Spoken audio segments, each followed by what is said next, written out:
From Learfield, the Encoba Insurance Buckeye postgame show continues on the Ohio State Sports Network. Presented by the Ohio State Wexner Medical Center, the team physicians for Ohio State athletics. Now, alongside former Buckeye Justin Zwick, here's your host, Brandon Beam. Tough night to be a Buckeye. Miami defeats Ohio State in the Cotton Bowl 24-14. I am Brandon Beam. He is Justin Zwick. Jay-Z, happy 2026 as we officially ring in the new year. Officially.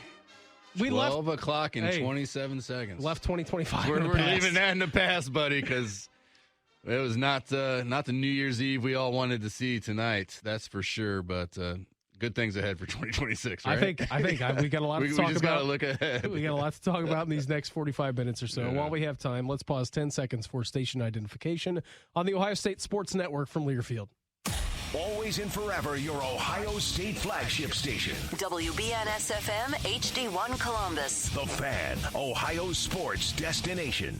Where to begin, right? Let's start at the very beginning of the game. Ohio State comes and starts on defense. You won the toss, elected to defer to the second half. 3 and out on the first drive. Thought Carson Beck actually looked pretty good on the first drive. A couple of drops by his receivers. You felt really good. Ohio State was getting the ball back. He had some momentum. And then the Miami onslaught started from the very first possession, right? Sack kind of derails you. You get -7 yards.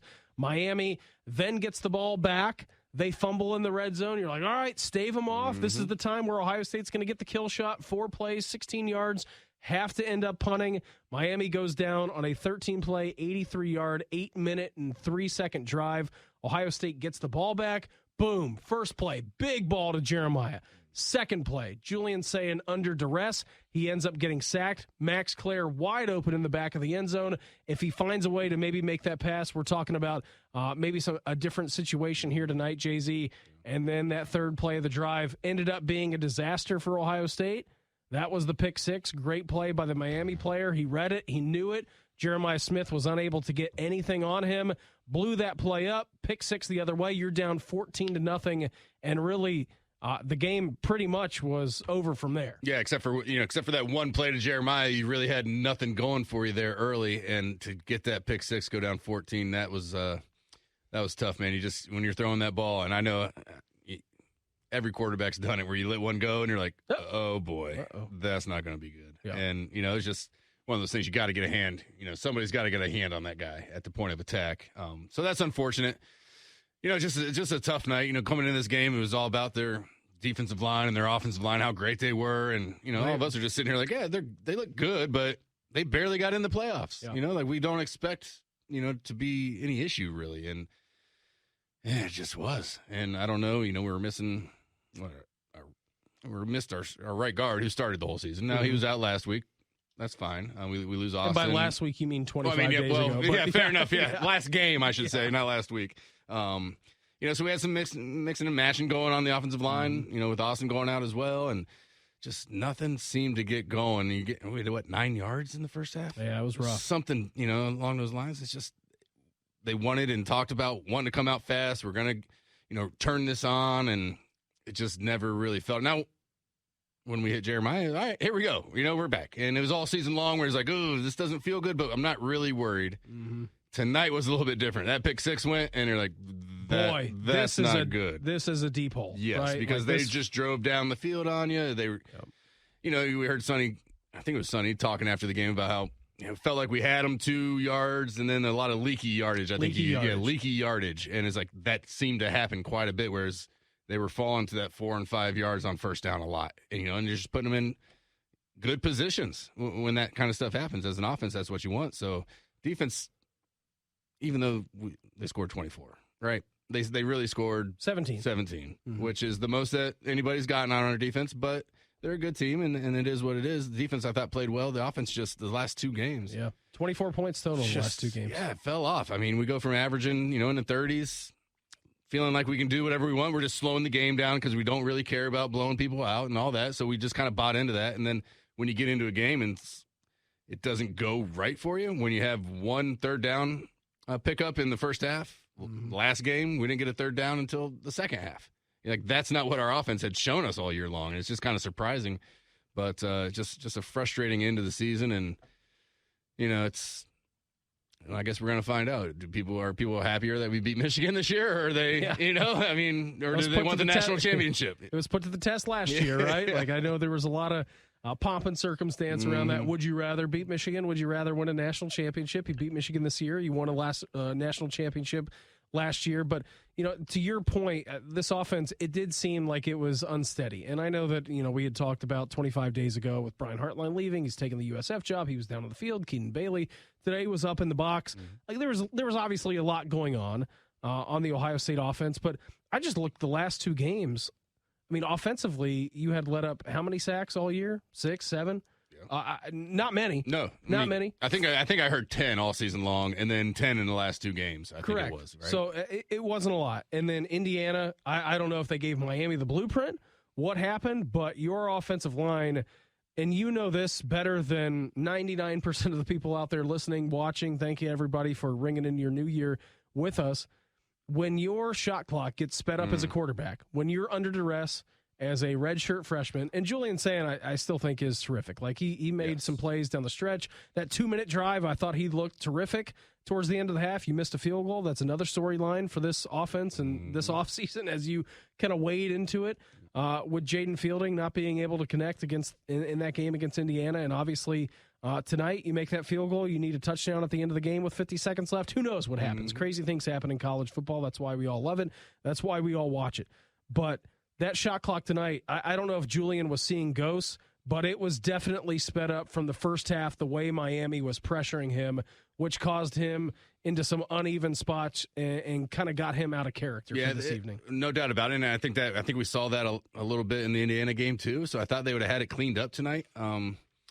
Again, our starting field position was pretty bad. I feel like in the first half, you had a couple. I think that one punt was on the 2-yard line. So your clock is sped up because you're getting pressure. But when you're in that, when you're backed up, and I think that was the 2-minute, which was. They moved it. But I think before that we were down there, and it's sped up more because you don't want to have a bad play. Like I think he threw one over CJ's head going out of bounds about the 5-yard line because he just didn't want to take a sack or have a safety or something. So I mean, it does speed up. And the tricky part about that is when you do have time, you're still sped up, right? And so you're really just pushing things. And now he does a good job of almost to a fault of just taking his time. Like we've said it all year long, he just Joe Cool back there. Like it doesn't seem like he's ever, he expects that pocket to be clean, and he's going to sit there and he's going to do that. Now, I think we had a lot of concepts downfield, 10, 15 yards down. That takes time, and when your offensive line isn't really doing that, like 1, 2, 3, boom. I felt like we could have done some more. It was like in that 2-minute drill, boom. What do? We hit Carnell on that little slant or post real quick, 1, 2, 3, boom, it's out. Those are the types of throws that I think if Julian's seeing things and able to just go in rhythm and get rid of the ball, that's what we weren't doing. He was holding on to it, not seeing. I don't know. I thought we'd. Third and 15, there was a play where Jeremiah, I think, got 17 yards. It was a nice little hitch route that he ran. It was a 5-step drop, and then he fired. And he kind of got into a rhythm. Yes, and we just didn't see that a ton. And it's just. It's unfortunate. It's kind of the way the game goes. You start pressing when you're not doing well and you're not picking up those third downs. You're not on the field. You got to make something happen, and it all comes into play. But it's just an ugly night for the Buckeyes, and a sad way for an awesome season. I mean, just terrific season. Yeah, I mean, coming into the year, not really knowing, replacing a ton of guys to go out and do what they did this year was amazing. It's just a bummer that it comes down to this night. Again, the final score tonight from the Cotton Bowl: Miami defeats Ohio State 24-14. Coming up next, we're going to be joined by former Buckeye All-American defensive lineman, national champion Michael Bennett, as the Encova Insurance Buckeye postgame show continues on the Ohio State Sports Network from Learfield. Back here on the postgame show, Miami defeats Ohio State 24-14. We are now joined by former Buckeye defensive lineman, national champion, All-American Michael Bennett. Michael, thanks for the time. Always appreciated. Happy New Year to you. Unfortunately, not a happy New Year for the Buckeyes. They fall to Miami. What did you notice tonight about Ohio State offensively, defensively, that kind of piqued your interest as the Canes defeat Ohio State by 10 points? Yeah, this was a tough one, fellas. I was going around all week telling people we were going to beat the crap out of them, and that just wasn't how it went. I thought we really struggled on the offensive line. I don't know if it was our defensive line or just the run fits, but they were gouging us on the run as well. So I felt like, I don't know. I don't want to just say we lost the battle in the trenches, but we definitely lost the battle in the trenches on the offensive side of the ball. It was a tough one. I did not give Miami enough credit. I thought we were going to win pretty handily, and it just didn't happen that way. Yeah, to your point, Michael, I mean, Miami tonight, 153 rushing yards. Ohio State only 45 net rushing yards. A lot of that coming in sacks, which I know a lot of that was in the first half where Julian saying maybe, he was seeing ghosts or whatever, and we can talk to Justin about that as the quarterback expert. But, I mean, you could tell that pocket was collapsing, and even when there wasn't pressure, that his clock got a little bit sped up. Yeah, 100%. And I think you saw it a lot more at the end of the game. But number 4 for Miami, I think, is Bain off the edge. Yeah, Ruben Bain, good player. Absolutely killing us. And so, saying as a freshman, I think he did pretty well, but you could tell he was dodging bullets out there. So I think he'll continue to improve, but it was a tough game. Miami came to play. Their D-line looked incredible. Their running back looked incredible. And we just could not get something going on offense. I thought our defense, once again, looked pretty good, right? We have the bend, don't break defense, so we're going to give up yards. Obviously, they got that touchdown there late in the game, but for the majority of the game, the defense looks pretty solid. Miami was able to eat up the clock because their running back was getting 10 yards a carry, and we just didn't have an answer for him. You talked about, their run game against RD, and maybe you didn't think they were manhandling us, in the trenches as far as that goes. But what would you have done? Have you ever been in a game where it just felt like, you were a defensive lineman, where it's we can't get off the, we need to bring some pressure. We need to try and do something different to create something when you're kind of just in a lull? I mean, did you ever experience anything like that? Would you have called anything differently tonight just to try and make something happen? Carson Beck sat back there a decent amount of the night. He's a decent quarterback. If you give him time, he's going to find somebody open, and they did that. Would you try to create any pressure or anything along those lines just to mix things up throughout this game? I mean, 100%. And I'd have to go back and watch the film to see if, we were throwing a bunch of blitzes in and they were just picking them up really well. I know that I watched a couple run plays where we had, safeties coming down to fill, linebackers rolling over top, but they were just blocking it well. And we weren't having guys win their individual battles. It's not that that's why I say, I don't know if our defensive line was getting manhandled or if our run fits weren't right, or if we just didn't have guys winning an individual battle, throwing a guy off and going and making the play. But there were way too many times where we were just getting gashed for 10, 15, 20 yards, whatever it was on a run play that we haven't seen from this defense all season. I don't know if it was I don't know what the exact issue was, but it was obvious that running back was having himself a day. He is Michael Bennett, former Buckeye National champion winner with us here on the postgame show. Yeah, Michael, to your point, Miami, 5 rushing plays of over 10 yards or more. I'm not, a stats guy. I'm not going to go pull up the stats, but I would be hard-pressed to find another night offensively where another team had that many explosives against this defense. 13 yards, 12 yards, 11 yards, 19 yards, 13 yards, 5 explosives for a total of 68 yards tonight on the ground for Miami. Yeah, I mean, you said it, explosives. Of all of the, that's one of the biggest things that you want to guard against as a defense. You don't allow explosive plays. And, obviously sometimes teams get explosive plays. Miami's a good team, all that kind of stuff. I didn't think Miami was a good enough team to get that many explosive plays, let alone explosive runs on this Buckeye front seven. I thought the Buckeye front seven, I won't even say the Buckeye front seven. The Buckeye defense, without a doubt, has been the strength of this team. The front seven has not been a slouch. They've been strong. They've been stout against the run all season. So, it was blowing my mind all game that we could not bottle up that running back. I don't know what the issue was, but it was hard to watch. I want you to put your offensive hat on a little bit. I don't know if you played in high school at all. Oh, he did. He was yeah, great. He was great. Offensive lineman. Yeah. I love it.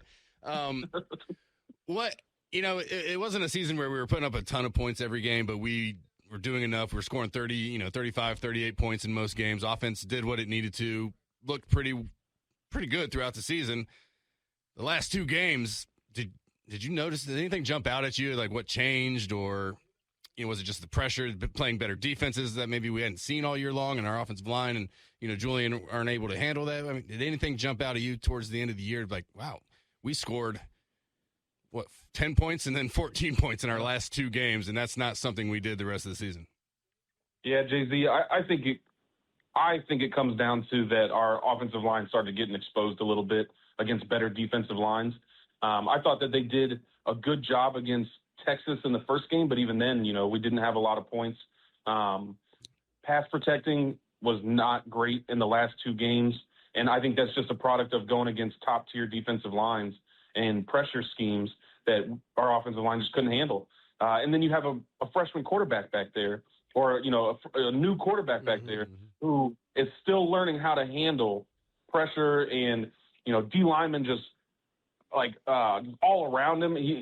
And like I said, I don't want to be too critical on him because I think he's done an incredible job this season, but it takes some experience to be able to be calm and composed under fire, and know what to do, know where your check down is quickly, know where your guys are that you're aiming for, know how to scramble while keeping your eyes downfield. Those are all lessons that, you can try to simulate in practice, but that's just something that you have to get real game experience. And I know, Jay-Z, you can probably attest to that.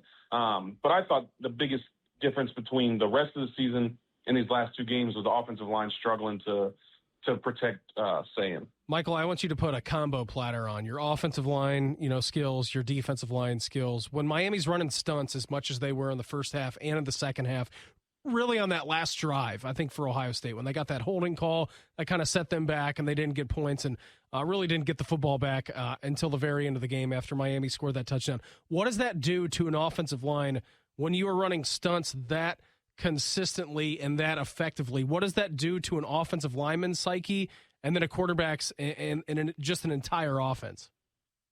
Football's a confidence game. We always talk about the measurables of each player and, this guy's 6'5" and this and that, but it's a confidence game. It's a mental game. There's a huge component of it where you have to stay, iron-minded. And I think when you're continuously getting exposed, it starts wearing down your confidence individually, and then starts wearing down your confidence with your teammates. And, once again, you'd have to get into the weeds and watch the film on what was going on with the offensive line. But generally, when you're getting exposed from stunts, it's because of poor communication. And, if you feel like, okay, I'm supposed to be able to pass this guy off to the guy next to me, but he's not picking it up, then you're trying to do 2 people's job, and you get exposed in a different scheme where they then take advantage of you trying to, block 2 guys who are stunting, and you just can't keep up. So that struggles when you have trust amongst the offensive line that everybody knows their assignment and is capable of doing their assignment. That's when you see these offensive lines that just are a well-oiled machine and, are able to protect their quarterback. And I think we started seeing some gaps in that in these last couple games where a stunt would just break the offensive line because I don't know if it's the communication's not there or these teams are exposing a weak spot in our offensive line, whatever it is. We just weren't able to remedy it. Michael, always appreciate the time. Thanks for hopping on with us. Have a happy new year. We'll talk again in 2026, all right? Thanks for having me on, guys. Happy New Year and go Bucks. There he goes, former Buckeye defensive lineman, All-American national champion Michael Bennett with us here on the postgame show. Again, the final score tonight from the Cotton Bowl, Miami defeats Ohio State 24-14. Coming up next, we're going to check your scoreboard from across the country as the Encova Insurance Buckeye postgame show continues on the Ohio State Sports Network from Learfield. Back here on the postgame show, Ohio State loses in the Cotton Bowl 24-14 to Miami. Tough night for the offensive line. A tough night for the defensive line. Mm-hmm. I thought there were some highlight plays in there, but I think Sonny Styles summed it up best. Leaky yardage, I think, ultimately was kind of the death knell for the Ohio State defense tonight. You thought you had them stopped after 2 yards, they would get 4. You thought you had them stopped after 4 yards, they would get 8. Like, it was just the continuation of play, I think, on the defensive line and really that front 7. I think it was tough for Ohio State to contain this evening against Miami. Yeah, we heard about it coming into the game, and we just didn't believe it. Like, we didn't think that they had that much power to take over like they did, basically. And they were 7 of 14 on third down conversions. I mean, that's pretty darn good. Even though Ohio State was 3-10. Yeah, 3. Yeah, it's, so they were doing and moving the ball a little bit better. I thought they had some really good play calls. That first touchdown was a nice play. It just way to seemed go like for Mark Fletcher too. Mark it's Fletcher a great was bounce awesome. back because he had that fumble was it Peyton Pierce who came in with a little Peyton peanut got him. punch? Yep. Also recovered the ball. I know that IGB was in there. By the way, I thought Davison played a really good game tonight. But Mark Fletcher bouncing back the way that he did after that fumble. First time I think he's lost a fumble. That was his first all year fumble of long. the year. Yep. So to bounce back and then have this, the game that he had, he's big back and he's hard to bring down. And even with the backers that we have, and we have some beasts up there, he's a tough one to bring down. And it was a long night for those boys tonight, no doubt about it. Yes, it was. All right, Buckeyes weren't the only team in action today. Across college football, I don't even really care about what goes on tomorrow now.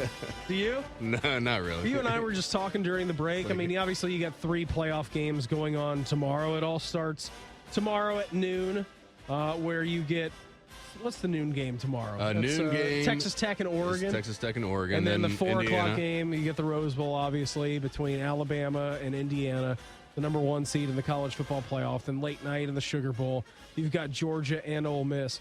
You and I were just talking in the break here. I'm like, from a third-party perspective now that we're on the outside looking in, I think you're cheering if you can bring yourself to watch college football, which I think most people will I'm be going able to. to. I will too. Yeah. I think you're kind of rooting for Indiana, aren't you? I am a Hoosier at this point in time. You're a proud Ohioan. Don't say that, Jay-Z. You want to see a Big Ten team go. It'd be awesome to do 3 in a row, for the Big Ten. Especially Indiana, man. This is rare air that they're in. It's really cool. Last year was a great story. They go to the playoff and they get beat.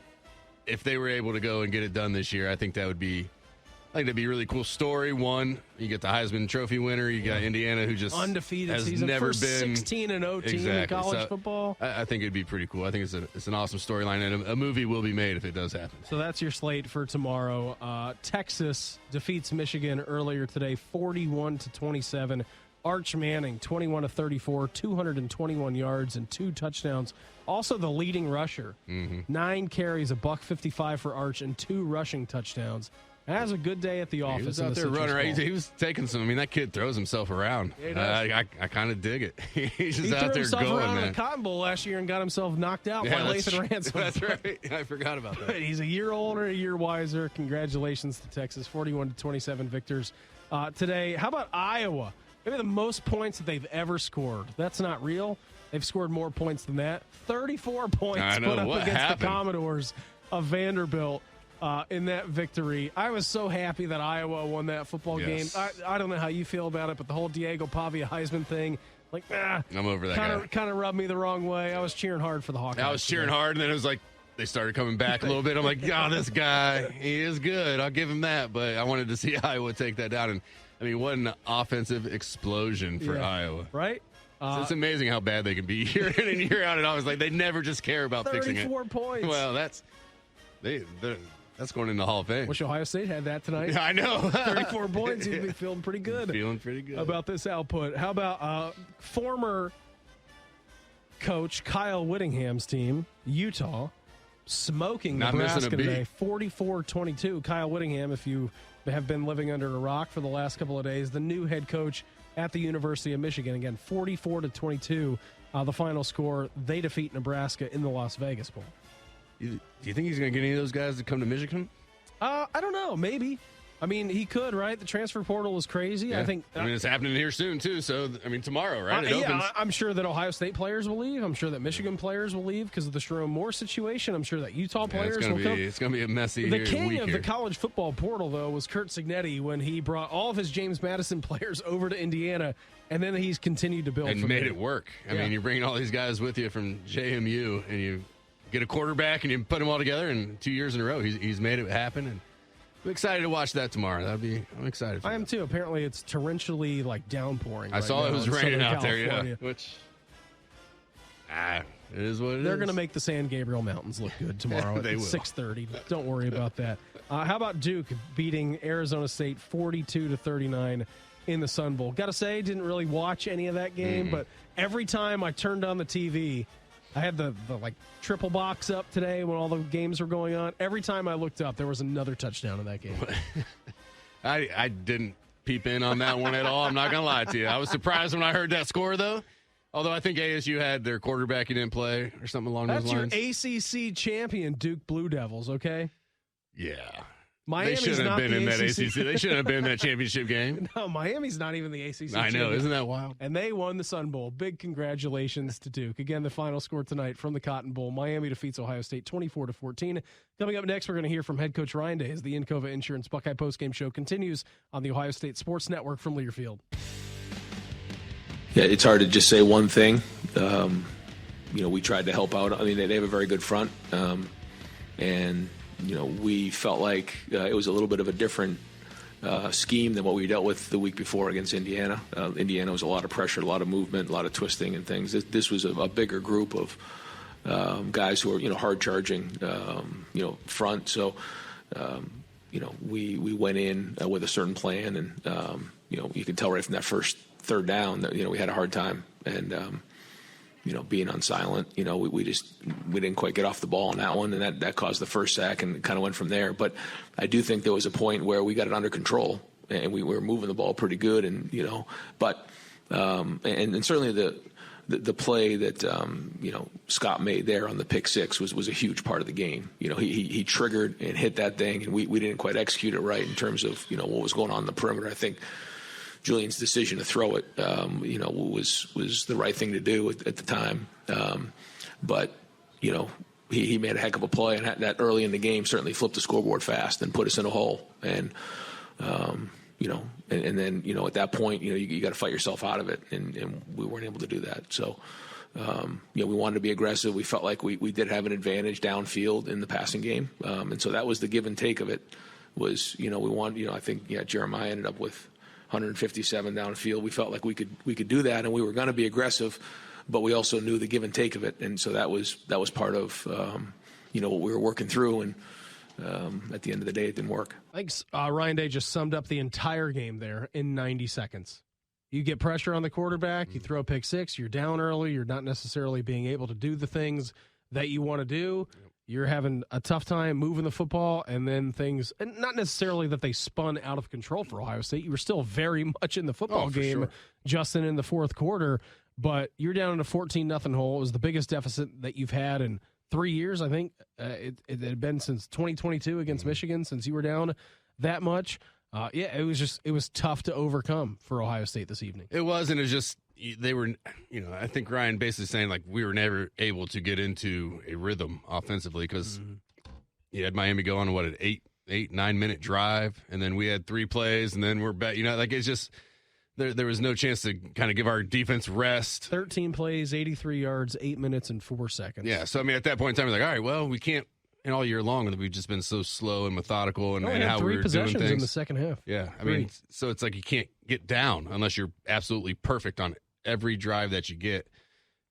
And early in that game, it was just not perfect, and it wasn't good, and we put ourselves in a hole, and it was just kind of hard to fight back. And you're missing points right before half. That's momentum swings, all that good stuff. So it's just kind of everything kind of went bad after getting that fumble and having maybe a couple of things happen for us that were advantageous on our side in the first half. The Carson Beck review. Yeah. I was watching on the television broadcast. I'm like, I don't know what they see to be able to overturn that call, but I'll take it. Yeah, we'll take it. But it's like we weren't able to do anything with it, So it's just like everything other than that, just, we could never just get over that hump. And it's just unfortunate, but what are you going to do? That's football, right? It is football, right? If games were played on paper, yeah, then it would be a whole different story. But unfortunately, they're not. Again, the final score tonight from the Cotton Bowl, Ohio State loses to Miami 24-14. Coming up next, we're going to wrap things up, hand out some Buckeye leaves as the Encova Insurance Buckeye postgame show continues on the Ohio State Sports Network from Learfield.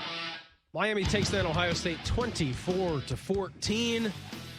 Tough one, Jay-Z. 6 sacks allowed in the regular season for Ohio State, 10 in the last 2 games between Miami and Indiana. Yeah, it's kind of wild because all year long, it was like the pass protection was pretty good. It was like the run game was like, ugh. And then the last 2 games, it kind of, neither of them. I guess it just went downhill. Yeah, it didn't even flip-flop. Yeah. The run game at times, I thought, Bo Jackson, I thought, looked really good today. I understand why C.J. Donaldson was in the game tonight, because when that pass pressure is getting to you, you need a veteran back with the ability to pass protect like CJ did. And I thought he had a pretty good game. Like in that 2-minute drill, I thought he was good. Downhill running, I thought CJ was good tonight.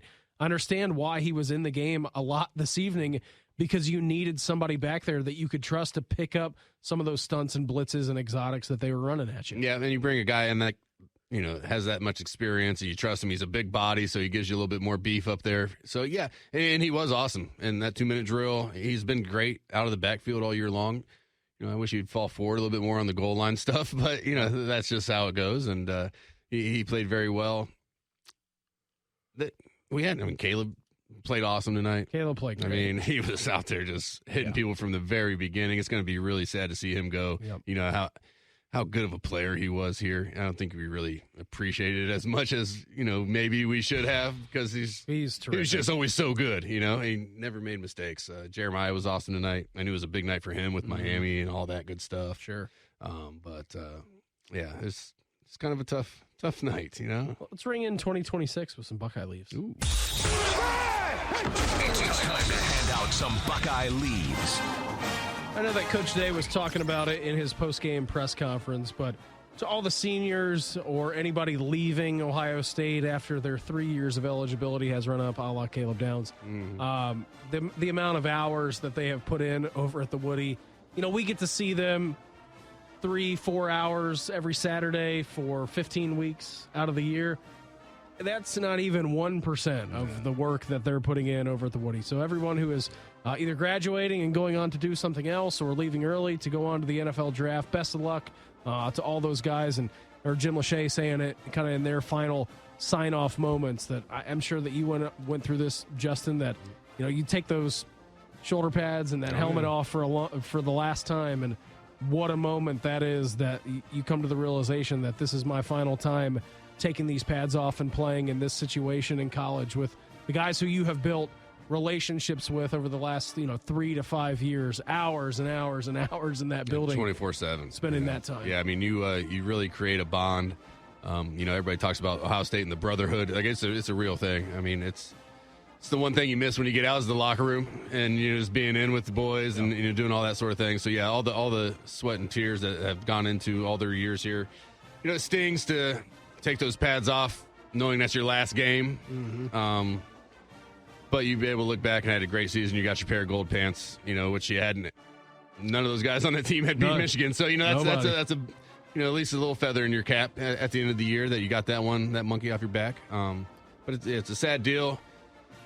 But we do appreciate what they do. And, they give us a few hours every Saturday to kind of just sit back and I relax. Most people don't relax, but no, not a lot of people do relax. Although tonight I wasn't very relaxed. You seem calm, cool, and collected. I was too. I think I did a pretty good job watching the game tonight. Yeah, it was much different than the Michigan game where I feel like pretty tightly wound. You were wound, yeah. It was like minutes ago, you were like, it's not over yet. You were trying to talk. I'm me like, off calm the down, ledge, Beam. We got it. Yeah, it was fine. Justin, I had a great time with you this season. It's been a good year, yeah. Let's run it back for 2026, all right? Yeah, we'll see. We'll see if they have me back. They will. Let's see if they have me back. I'm not sure about that. Everybody have an awesome start to their new year. The executive producer of Ohio State Radio Sports is Skip Mossick. And on behalf of our studio producer, who has done a terrific job this year, Panama Teddy Holbrook, and for Justin Zwick, I'm Brandon Beam, inviting you to join us Friday night for Buckeye basketball as Ohio State is at Rutgers. Our pregame coverage begins at 7:15. Our next football-related program will be the Ryan Day Show on Wednesday, February 4th, as we'll recap both national signing days and Ohio State football has been brought to you statewide by Bob Evans Farms and by Encova Insurance.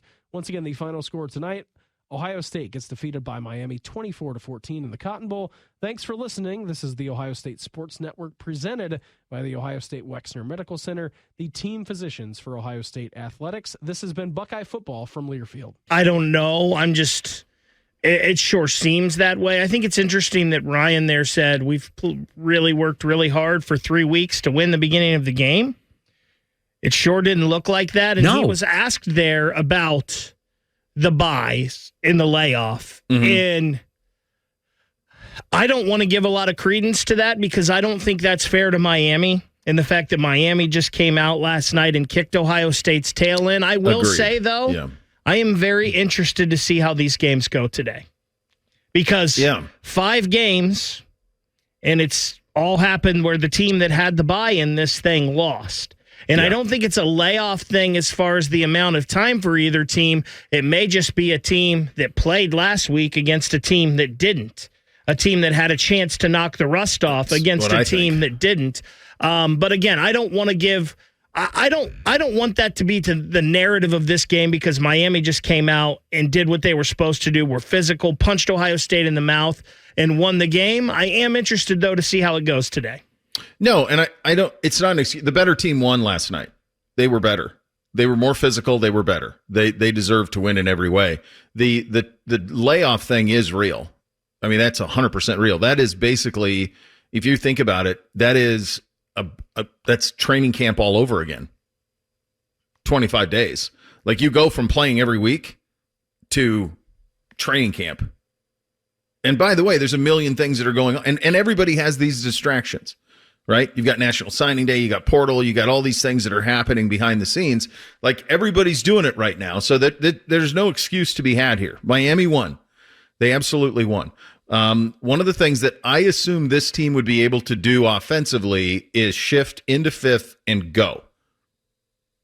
That did not happen. And Ryan was asked about that in terms of an ability. Go ahead. No, I don't think so. I think you saw us play with a little bit of tempo today, but when you're not getting first downs early on, you got to make sure you're getting into the right plays and doing what you need to do to get first downs. And I think that some of that stuff did give us a little bit of juice in the second half when we needed to. I thought that gave us an advantage at times in the game, but it wasn't done near good enough. So all things that we'll make sure we look at. Yeah, I think once and this will be a conversation over the next month too. I mean, we're in the reactionary phase of this right now and trying to make sense of it. But I do think as you deal with a portal, as you deal with roster retention, as you say, what are the things that we need going in? I mean, you have to hire a new coordinator, like all of those. By the way, it seems like they probably know who they're going to hire on that front. Otherwise, I feel it's the chip thing is interesting to me.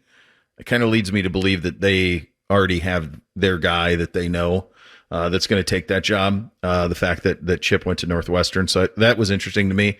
But in terms of how a team is built, I think it's going to be an interesting conversation for them to have, and that's a conversation for Ryan and Mark Pantoni and everybody up there who goes into roster building, all the coaches, all that staff.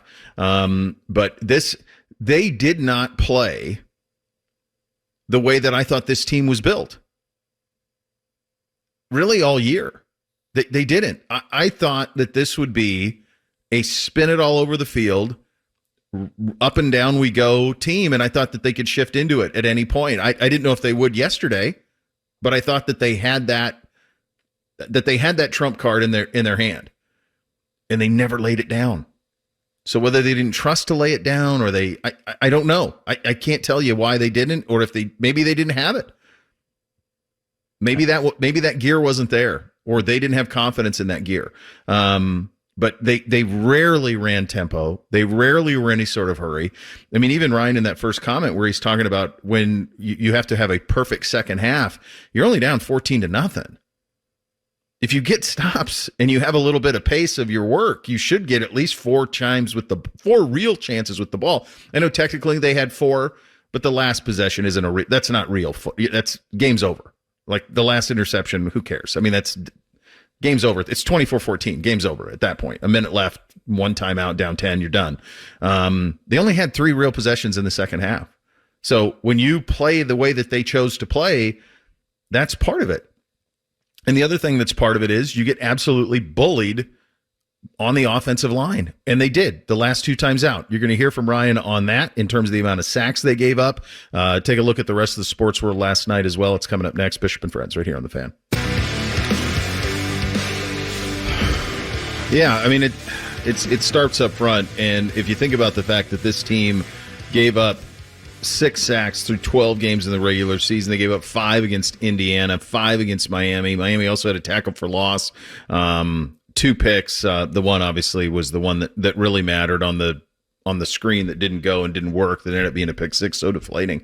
But this was bully ball, is what it was. It was bully ball in every sense of the way, and it was a defensive line. This was really that first possession.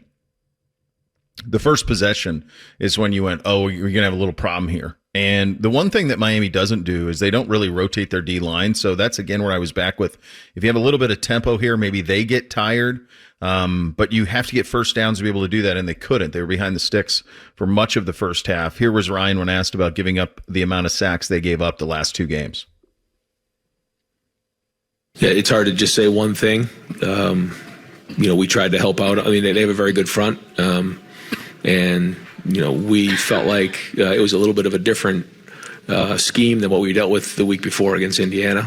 Indiana was a lot of pressure, a lot of movement, a lot of twisting and things. This was a bigger group of guys who are hard charging, front. So we went in with a certain plan, and you can tell right from that first third down that we had a hard time, and being on silent, we didn't quite get off the ball on that one, and that caused the first sack, and kind of went from there. But I do think there was a point where we got it under control, and we were moving the ball pretty good, and but and certainly the play that Scott made there on the pick six was a huge part of the game. He triggered and hit that thing, and we didn't quite execute it right in terms of what was going on in the perimeter. I think Julian's decision to throw it, was the right thing to do at the time. But he made a heck of a play, and that early in the game certainly flipped the scoreboard fast and put us in a hole. And and then at that point, you got to fight yourself out of it, and we weren't able to do that. So we wanted to be aggressive. We felt like we did have an advantage downfield in the passing game, and so that was the give and take of it. Was we wanted I think Jeremiah ended up with 157 downfield. We felt like we could do that, and we were going to be aggressive, but we also knew the give and take of it, and so that was part of what we were working through. And at the end of the day, it didn't work. Look, sacks aren't always the worst thing. You can take sacks as long as you have plays over the top that counter them. I mean, the Browns sacked Drake May a ton of times, and they still lost by multiple scores because Drake May stood in there, took the sacks, but made plays down the field.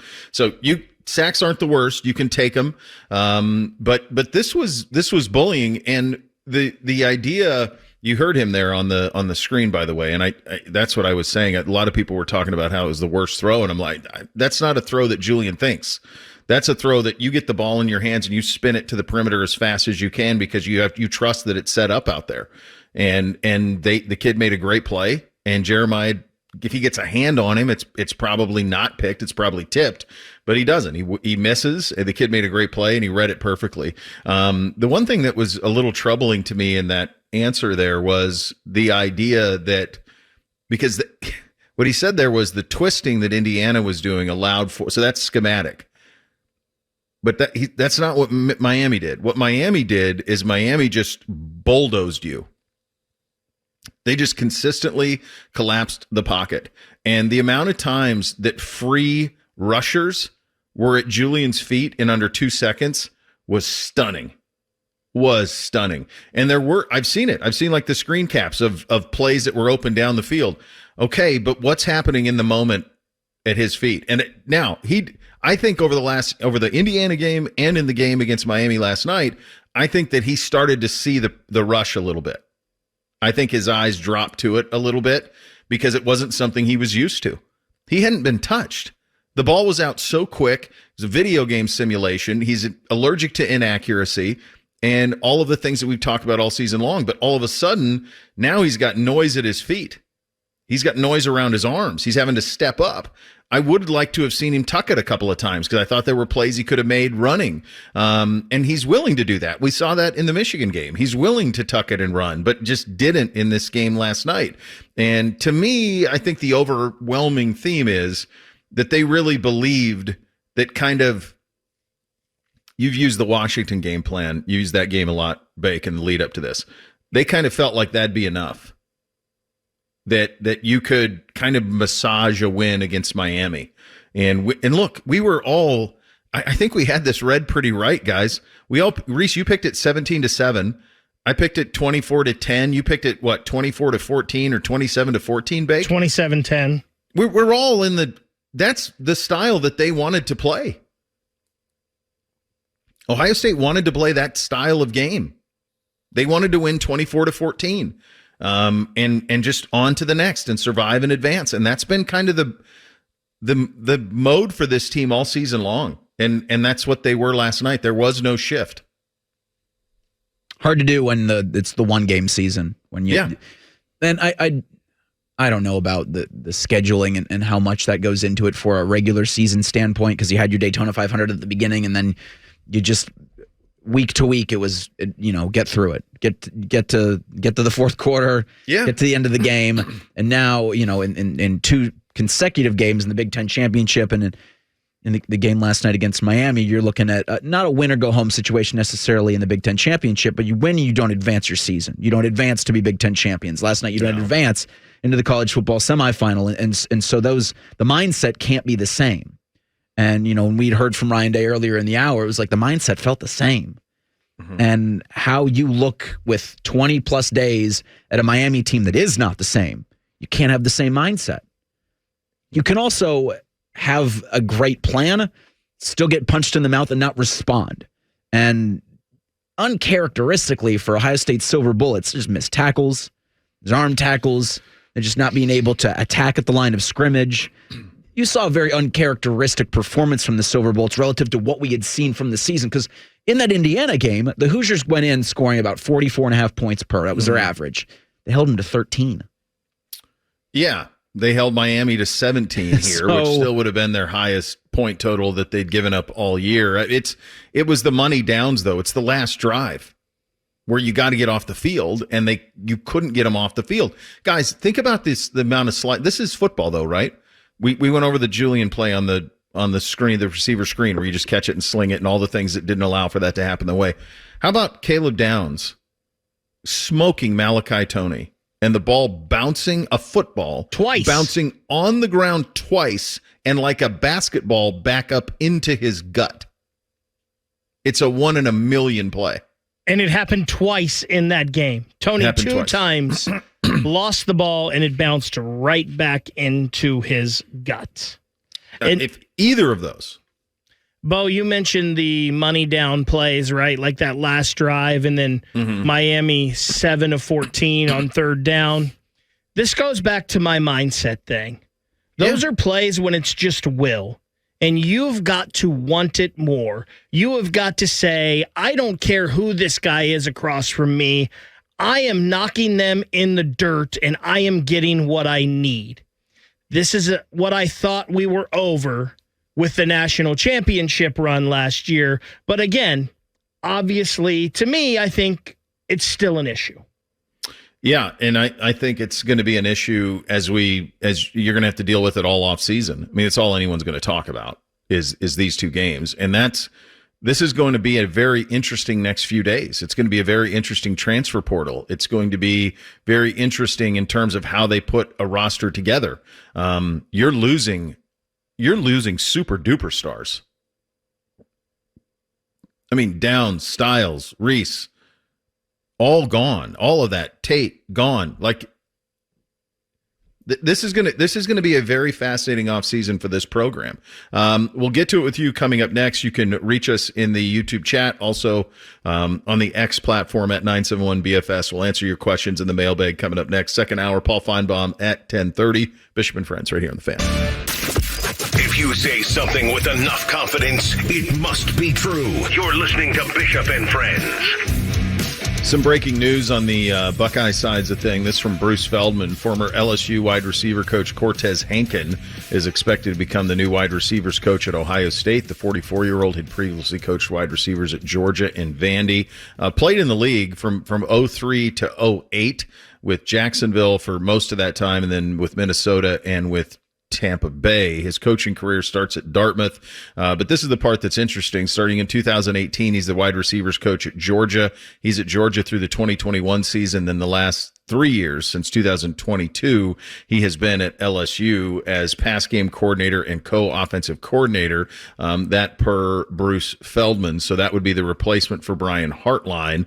I'm curious. I mean, he's been a co-offensive coordinator before. He was that last year at LSU. I'm curious if Ryan will go back to full play calling, or if he's going to trust Hankton perhaps to do that. I'm not sure if he did that at LSU or not last season, but that hire, according to Bruce Feldman, is in the works. And these are going to come fast and furious, guys. Like, you're going to get coaching hires. The portal thing is going to be nuts over the next week or so. You're going to see a flood of names that go into it. Who knows from here? Who goes in and tests the water, who doesn't? All of those conversations are happening now, I'm sure. Before we get to the mailbag, and you can do so in the YouTube chat or on the X platform at 971BFS, we can ask those questions for you. Before I get to that, I don't know how I feel about New Year's Eve games. Well, it's especially when it doesn't go your way. Like, sucks. I know how I feel. It's kind of sucks. Ban them. Yeah. I don't know if I love doing college football, any type of meaningful college football game on New Year's Eve. Like, I did like how the Cheez-It Bowl and the Las Vegas Bowl all kind of ended before 5 p.m. or around 5 o'clock. Like, that feels like a good time to do that, and then have no college football the rest of the day, and then just shove it in our face New Year's Day.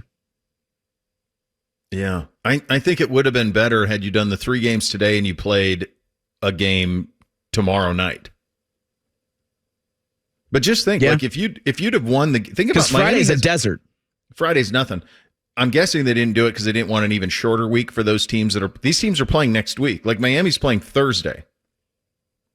They basically have a 24-hour head start on Georgia is what they're going to get. I mean, it's a pretty massive advantage for the winner last night that you'll play out in Phoenix, but you're going to have a full day extra to prepare. So, yeah, I don't know that I'm crazy about it either. Let's open up the mailbag and answer some questions, kids. Our comment box is always open. Any feedback is mostly appreciated. The mail never stops.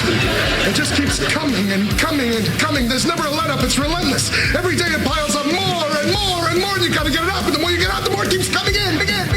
Bishop and Friends present emails. And we resolved to get the email bag fixed in 2026. We resolved to get that fixed. So we'll do it today via the X platform and via the YouTube chat. This one from Matt, Wolfman Matt, loyal.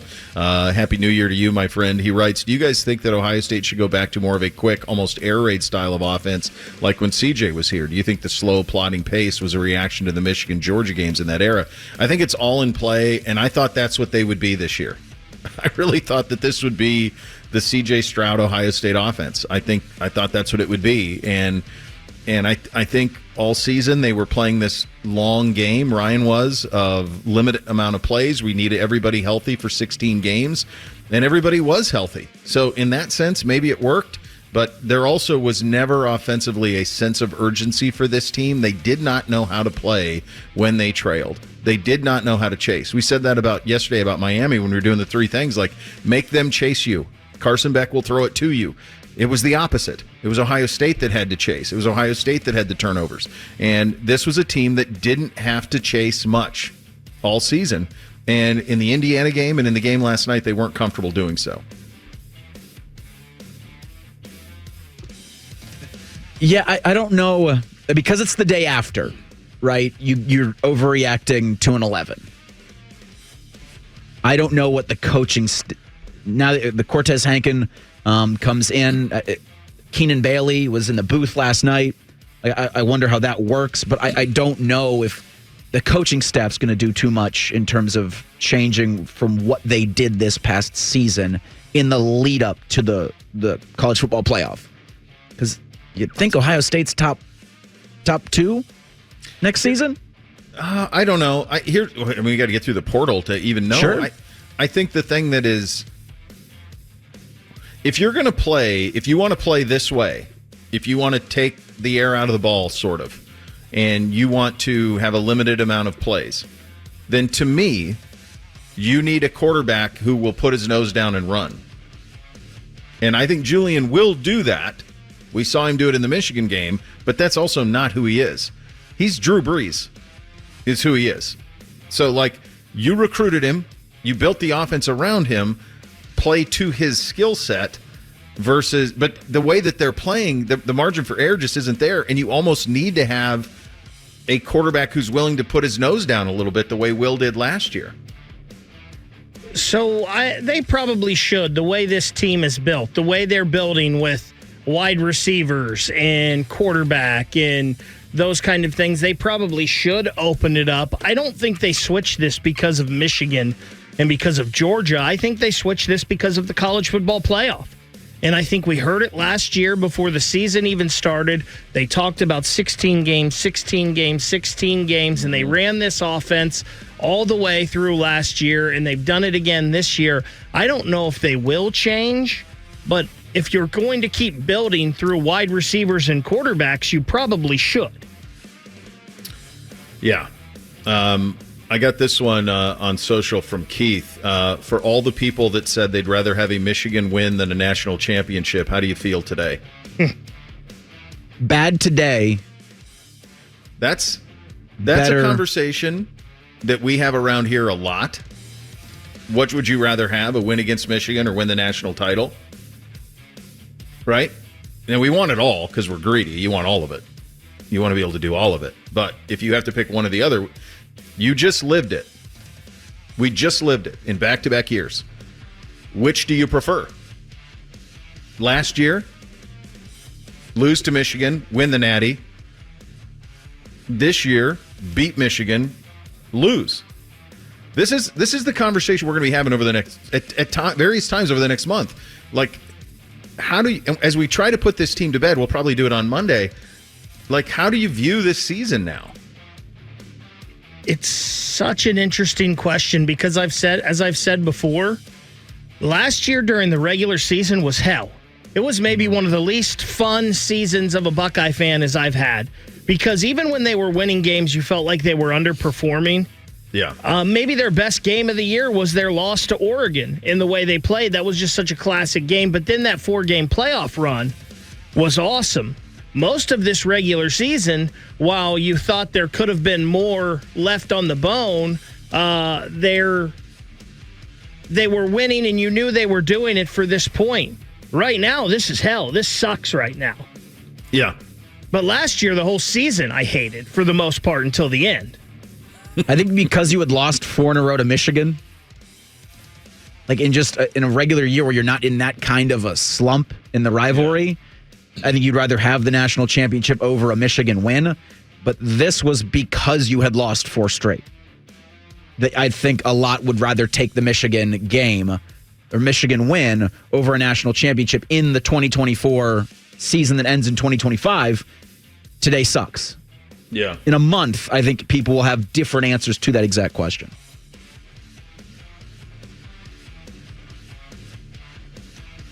Yeah, it's right now. I'd like on to still February be playing. 1st, we'll revisit it. Right. Right now, I'd still like to play next week. I'd like one more game. You get greedy. Give me one more. I think that's the thing that's going to be the takeaway here is for this team and what they were attempting to do. They had a plan. They were convicted in the plan, and the plan very simply all season long was this defense is so good that if the offense scores in the 20s, we'll win. And the reality is that plan would have worked last night if you don't turn the ball over. If a couple of those times the ball hits the ground, you get them. If you make kicks. But when you play that way and the talent equates, your margin for error is gone. It's gone. And that's the last 2 times out, you aided in eliminating the margin for error for yourself with the way you went about it. And we've talked about this. We talked about this a couple weeks ago. It's such a weird concept because usually it's the less talented team that's trying to slow down the game, make it as least many possessions as possible, and really muck it up. Not the team that's more talented. No, not. You're going to hear from some of the players, Sonny Styles, Caden Curry. Also get you set for today's 3 quarterfinal games. I don't know where my head's going to be for any of these. feels like they'll be on in the background. I don't know if we'll be locked into any of them. We'll get to it all coming up next. Bishop and Friends right here on The Fan. Let's hear from some of the combatants. Sonny Styles, who wore that Block O about as proudly as you can and was really good. Again, he's been unbelievable. He's been the best linebacker on this team for about last month and a half, for sure. He was unbelievable in the game again last night. First time that I will say that's the first time I've ever seen somebody literally brush him off when he hit him in the hole. Like that's when I'm like, oh, they got just one more example of they've got dudes too, and they were ready to go. And we talked about a lot of that. Miami and Ohio State recruit a lot of the same players since Cristobal's been there. Sonny available last night. He was asked about not getting off the field on that last drive. And the college got a little bit of push up front the last end, like a few C-gap runs. I think they had a third down that last drive, like a little to the back on the wheel route or whatever. So had some good plays. We had some plays that we could have made. We didn't make them on that drive, and it's unfortunate. And then we get down. We don't get the third down stop on the screen, and then at that point we're just trying to let him in because, you get the ball back. So we just let him in, obviously. And, just didn't make the plays when they came our way in that last drive. We had the chance to kind of prove that we were a great defense, and we didn't take advantage of the moment. Yeah, I mean, I think they've been a great defense all season long. And it would have been long odds to get a stop and go down and score because you just hadn't seen the ability to do it. But in the Indiana game and in this game last night, when tasked with we need a 3 and out, you weren't able to get one. But that, again, speaks to the no margin for error because of how all of this is being done. And when you get behind and you struggle offensively, it's a lot on the defense to be able to get stops, and in this instance, they couldn't. Caden Curry weighed in on this as well, on this inability to get off the field on third down. I mean, obviously it sucks being we want to win on third down. We do such a good job on third down this year, and it's just little things. I mean, it all adds up, and it's a game of inches. I mean, you gotta get off the field, and obviously there's so much more that could have happened in that game, but it just sucks. It's funny, you talk to coaches and they talk about turnovers and special teams, right? Turnovers and special teams, third downs, money downs. It's all there. Like, it's all in the box score. Miami was 7 of 14 on third down. They completed 3 of them in the last drive. Ohio State was 3 of 10 on third down. Okay, well, it's it's right there for you. If you're looking for turnovers, Ohio State had 2. Miami had just the 1 on the fumble. There it is. One of them was a pick 6. There were only 2 penalties in the whole game, which I thought was amazing. They were really critical penalties for Ohio State. Miami did not commit a penalty the entire game. Not a single one. Ohio State committed the 2 that both ended up being on the same drive. The holding, which really wasn't, and then the play on the special teams, which was just a massive call, ended up being a 20-yard penalty on the repunt. And then you have a missed field goal. They made their field goal. There's the game, kids. Sometimes it is that simple. I thought the officiating was actually pretty good last night. So did I. Like, they loved it. And Ohio State's got a physical secondary, and they let them play. Oh my gosh, the Devin Sanchez one was clear. I mean, like, we can't complain too much. They both were hugging anything. each other. You could argue. Devin Sanchez hugged him for 20 yards. Yeah, on that play. Like, that was. We can't complain about calls with that one. I think when you haven't had a penalty until, what was it, the beginning of the fourth quarter? It was late. Accepted. It was the last real offensive drive for Ohio State. Yeah, and then it was the last real offensive drive, because that's where the holding, which got them off schedule, and then the penalty on the special teams on the punt. People were mad about the holding. I think they just called it on the wrong guy. I don't think it was Phillip Daniels. I think it was Carson Hinsman. Yeah, in the it middle looked of the more field. inside, right? I think they just called it. Like, Bain kind of fell. Mm-hmm. And Daniels just kind of helped him down. I think they just called the wrong number on that. I think they said 70 instead of 75 because Hinsman in the middle did have a guy right under his face mask on his collar. And I'll tell you what, there wasn't a lot of penalties, but gosh, that one on the punt, the offsides or the false start on the punt, that's a 20-yard penalty. It flipped the whole game, because when you're talking about, okay, Miami's pinned back, let's get a 3 and out. And which we had done. So we'll get the ball around midfield and we'll have some ability. Even if we don't have timeouts, we only got to go 2 minutes. That penalty forces the repunt, which gets them to an extra 20 yards. Then on their very first play, they get that gash run to the 50. And in the course of a minute of real life time and in the course of several seconds of game clock, everything flipped. The field flipped, the game flipped. Now you're on your heels. You're like, my God, now we can't let them score. You start playing a little bit different. If this one's pinned back, then your ears are pinned back and you're going at them. It's a totally different mindset, that 20 yards, and what it did. By the way, a lot of people have been really critical of the special teams at Ohio State, and that is fair, and obviously Fielding missed one. It's been 4 years, and they don't have a kicker. Joe McGuire was really good last night. He had a heck of a day punting the football. Yeah, he did. I think he had 45 was his average, and he had that one that would have been at the 10 taken away from him. So he was pretty good. Yeah, he was. Like this big boy conversation, but there was obviously no confidence in the ability to make field goals. None. How has that continued for as long as it has here? I don't know, man. All right, other schools finding kickers in the MAC that are able to get them 48, 50 yards out. And you show it with your play calling, to Baker's earlier point, that you have no faith in having him get that. Only because you didn't have any time and you were going into half and you were getting the ball back in the second half, or you even attempting that field goal. Because I wonder if Miami was getting the ball back to start the second half. Well, if they just chuck it in the end zone. Well, for sure they say do. Jeremiah's down there somewhere. Yeah, but it was also that, to Baker's earlier point, that was even strange because like their approach was like they were playing for the field goal. Like they weren't playing. It was like we'll try a field goal. And they weren't playing for a chip shot field goal. No. It was a long one. Yeah. So, yeah, I mean, everything that could go wrong kind of did. And so it is the way that it is. I don't know how I'm going to feel about this going forward, the rest of this playoff. Like, we've got 3 games today. The one at noon is awesome. It's awesome. I hope it lives up to the hype. I hope that it does, but it's an awesome game. It's Texas Tech at Oregon. That's noon. That should be a night game in the Orange Bowl. That should be tomorrow night. But whatever. It's at noon. 4:00 is Indiana, Alabama. It's a monsoon in Pasadena. I saw it was raining all day yesterday. I don't know that the Rose Bowl has ever had rain. Think of the parade, Bo. You love a parade. They were saying it all day yesterday. Isn't it? Well, they're trying to do it, I think. Yeah. Shouldn't we have just flipped the noon and night game today?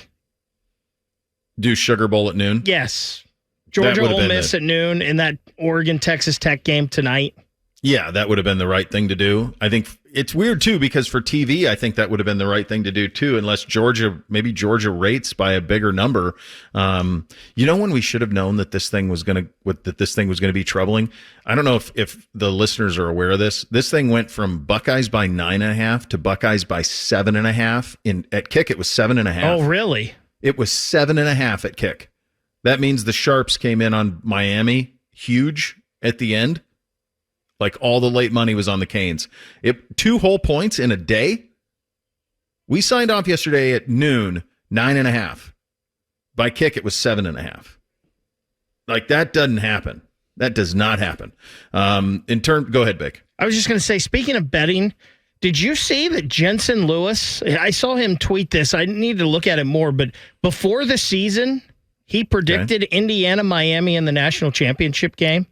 Oh, my God. Did he bet it? Yeah, and it's like some crazy odds. No kidding. I need to pull the tweet up and look at it. But jeez. Jay Lou. Oh, my gosh. He picked Miami, Indiana? I mean, that can absolutely happen. That Miami team can beat anybody. They can beat anybody. I think the U's odds to win the title went from, I think they were dead last in terms of playoff teams. They're 4th now. Okay, so this was him before the season. He predicts Indiana and Miami to meet in the college football national championship game. It was plus 2,630. Whoa. I have to ask J. Lou how much he put on that. Whoa. Well, knowing him, it ain't a little amount. It's not a minimal amount, I promise you that. Wow. That's pretty wild. So full day of games today, but obviously the odd position of the Buckeyes not in it. Just real quick, do you have rooting interest in these 3?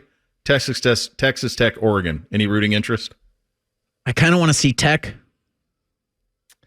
I don't. I think I'm going to lean Dan Lanning maybe, but I just want this game to be like 48-45 because I feel like it has the potential to.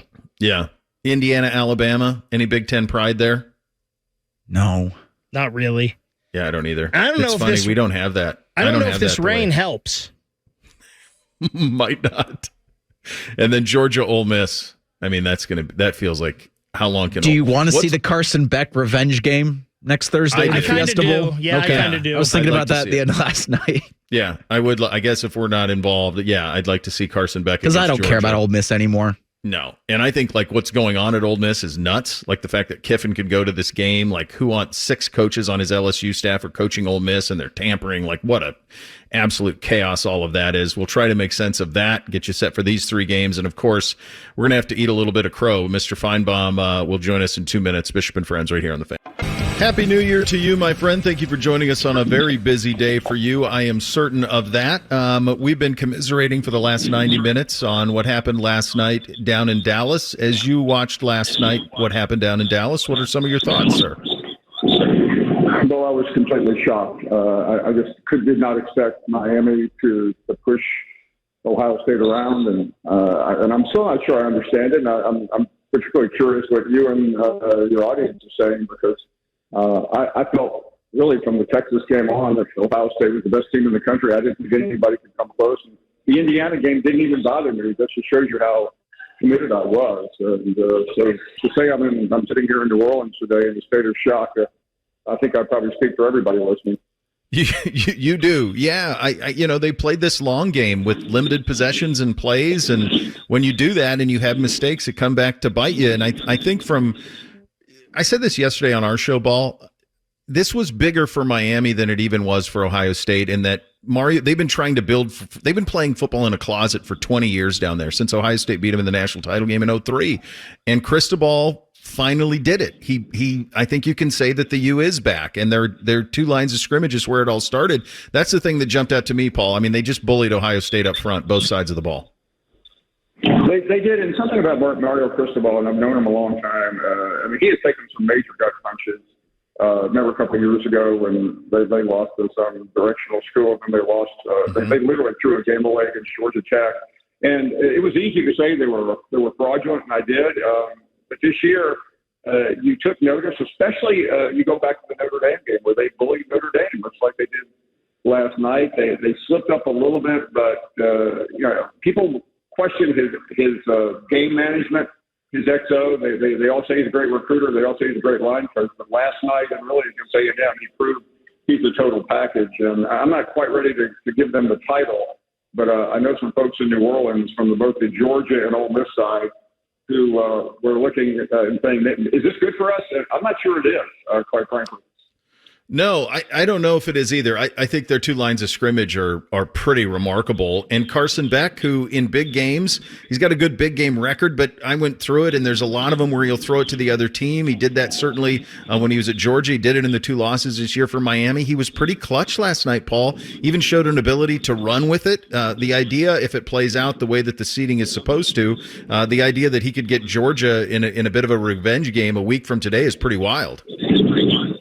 It is, and just to give you some backstory on Carson Beck, he had a rough year last year. It really wasn't until the Tennessee game when he came in clutch in the second half after being down 10-0. This is his final season in Georgia, and then he gets hurt in the SEC game. And a year ago at this very site, Georgia fans wanted to forget about him. They wrapped their arms around Gunnar Stockton, even though Gunnar and his team failed against Notre Dame. They were so glad Carson Beck was gone. And quite frankly, there's very little respect for him in spite of what he did for the program. And if it indeed ends up that way next week, I think he's got more to prove than anybody on that football field. Do you think that this game last night will big picture serve as a catalyst for Miami now being not necessarily winning the national title this year, because there's a long way before it, but in terms of them now being back like in the graces that they were 20 years ago? Well, I think for young people, I don't think you can quite appreciate how great Miami was in the late 80s, into the 90s, when they had a chance for a three-peat. They had another chance 23 years ago. I don't think it's to that level, but I think Cristobal has built it. And I think because he had so many just unbelievable, inexplicable game time decisions, it was easy not to pay attention and say they're not coming back, but I think they are. And that brand, not that I'm telling your audience anything they don't know, especially the older people, it's golden and it's dangerous too, because once you let Miami start winning, and they are doing that right now, young players all over the country go, you know what, that's now the hot school. Why do I want to go to Georgia or Alabama or Michigan or Ohio State? I could go down to the U and be part of what was once one of the greatest traditions in college football history. You're 100% right, which is why I always tell people up here that the schools, if the Big Ten is going to expand, the ones that have interest in the ACC are Miami and North Carolina, for the reasons that you just said on the Miami side of it. Let's go through the games today. I wish this Orange Bowl was not a noon game, because I can't wait to see how this one plays out. It's Oregon and Texas Tech. Obviously, I'll be watching at noon, but Orange Bowl feels like a night game to me. The Big Ten still with two in this, with Indiana and Oregon, but a massive test in this first one. What's kind of your read as you lean into this one at noon between Oregon and Tech? Yeah, I mean, I'm a little favorable toward Oregon. I still can't get the Indiana game out of my head, but I also think Dan Lanning went to school on that game, and he knows he has to protect Dante Moore better. He has to establish a little bit of a rush attack. He just can't, allow 6 or 7 sacks and let Moore throw 2 interceptions. I do think Texas Tech is the most difficult team in the entire field, perhaps other than Alabama, to gauge, because I just don't know what they've accomplished this year. I know what they have, but I also know what they have against really inferior opposition. Yeah, and that's what I think makes this one so fun. You mentioned Bama, obviously in the Rose Bowl against Indiana. As tickets go, this one appears to be, although now, boy, so you can get in there for $71. That's a whole nother conversation in terms of these bowls and whether there's an appetite for them or not. But this game is the one where Indiana, they've kind of stayed as a 7-point favorite throughout. Some people say if the uniforms were reversed, Indiana should be favored by 12.5. I think you're going to get whatever Bama's best is. What is kind of your read on that one at 4:00 out in Pasadena? Yeah, I think the day after this thing hit the board, I was on Get Up or something, and I picked Alabama. So I'm one of those that you marry it, you're stuck with it. And Bo, I feel like I'm stuck with the Alabama pick. I understand the other side. But the one thing I do know, maybe better than anything else, is the mindset of Alabama, and it's really different. I'm going to tell you right now, Alabama fans do not respect Indiana. They don't think Indiana belongs on the stage that it is, and I know what people are saying when I say that. I'm just echoing the fan base. And I don't know if that really carries over, but I've seen Alabama in this spot, and so have you. So Alabama is not intimidated by Indiana. They really don't care. The problem is what Alabama team shows up. They played 5 of the worst quarters in a row I've ever seen. The 4 quarters in Atlanta for the SEC and the first quarter in Norman. That's a bad trend, and I know they pulled that game out, but that game was a little bit like what we saw last night. A pick six, a fluky play here, and you're wondering how did we get to this point. So I think that's really the dilemma there. It's hard to have a lot of confidence in Alabama unless they get off to a fast start. And then I think you're going to start seeing maybe the deer in the headlights from Indiana. But if Indiana gets off to a good start, forget about it. The game you are at down in New Orleans in the Superdome, it is Ole Miss and it is Georgia. One of the most absurd circumstances surrounding. Before we get to the actual game, have you heard if your buddy Kiffin is going to this game? There are all of these. He's got 6 assistants coaching at Ole Miss. Like, the portal opens, tampering allegations. Your boots on the ground down there. What is going on? It's really I missed a couple of things that you said because of my connection, but I'll give you the lay of the land of this game. It involves somebody who's not in the game, as you well know, and that's Lane Kiffin. He is going to be here at last check. That's what I was told. It could change. He's supposed to sit with the governor, Greg Landry. But one thing I can tell you with authority is that Ole Miss people do not want to see him. The players don't want to see him. The officials don't want to see him.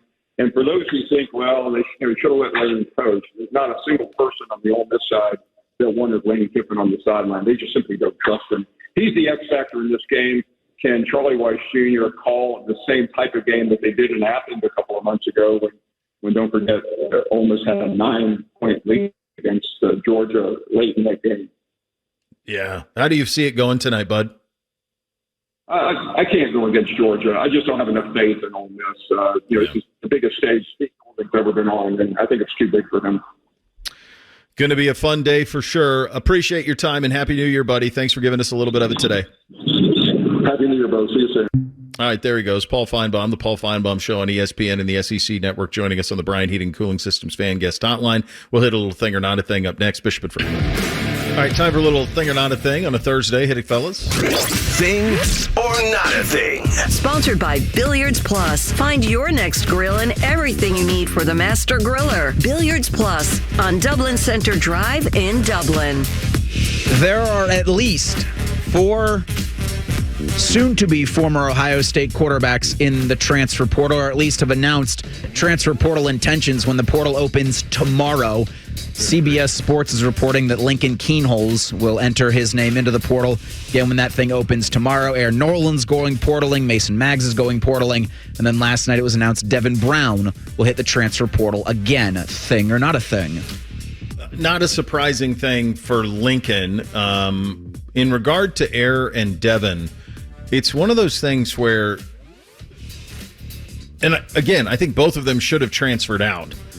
But you have to really trust that transfer. And you have to trust that you will get to play. Because I think Aaron Noland went to South Carolina thinking Lenora Sellers is going to play for a year and then I got it. Well, Lenora Sellers didn't have the year that he thought he was going to have, and so he's back for another season at South Carolina. And now Aaron Noland missed another season, so he's back in it. Devin Brown went to Cal to be the starting quarterback at Cal. And he was beat out by a freshman, highly regarded freshman, but nevertheless a freshman. He needs to go to a place where he can play. So my advice to Lincoln Kienholz, not that he wants it or is asking for it, but what I would say is, like, if it was my kid, I would say, you have to go to a place where you know you're starting. You know it. You have to trust the coaches. You have to trust the position coaches. You have to trust the school. You have got to go to a place where you can start. You can't go and sit somewhere and waste another year of eligibility. So I think the Kienholz decision, and by the way, the portal is stocked with quarterbacks, stocked. So where he lands is going to be fascinating to me. If you think about it in recruiting, he was originally committed to Washington under Kalen DeBoer, honestly, was committed to Washington under Kalen DeBoer. So that's a place that there are some recruiting ties. He's got to find a place where he can be the starter, though. That's the job. Yeah, I think with all those guys, except for Mason Maggs, you've got to find a place where you are going to get to play and play a lot. I think people immediately think Lincoln Kienholz and they think South Florida because of Brian Hartline, and I know that their quarterback is entering the transfer portal as well. I kind of feel like if there's a former Buckeye that Hartline would target, and I don't know why. I think it's Aaron Noland. I think Aaron Noland's more of a kind of sit back there and sling it kind of guy. And I think that's the kind of offense that Brian Hartline would want to run. I think an interesting wild card for Lincoln Kienholz is Northwestern. Because Chip Kelly had a lot of success with Will Howard. Yeah. And Lincoln seems more like a Will Howard type of quarterback, a guy that can maybe not the best thrower of the football, but you keep working with his mechanics and it'll be pretty good. And a guy that you know is a tough-nosed runner and is going to go pick up a yard or two when you need it. I think Northwestern is very interesting for Lincoln. I think Lincoln Kienholz was probably the best overall athlete on this campus. When you think about, because I think he could have played for the baseball team. We were with Ryan this summer, and he said he turned himself in like 2 years into it. He's like a scratch golfer. Like, I'm not convinced he couldn't have played safety. Like, I think he's just that type of athlete. So with Lincoln announcing he's going portaling, it looks like there are 3 Buckeyes that played this season that'll be going: Jelani Thurman and Bryson Rogers. The portal opens tomorrow. It's open through Friday, January. There'll be a lot, yeah. But for Friday, January 16th is the, again, single-time winter portal. After Duke hung on to beat Arizona State 42-39 in the Tony the Tiger Sun Bowl, this Alabama fan on Reddit posted, Duke is the first ACC champion to win their bowl game since before COVID.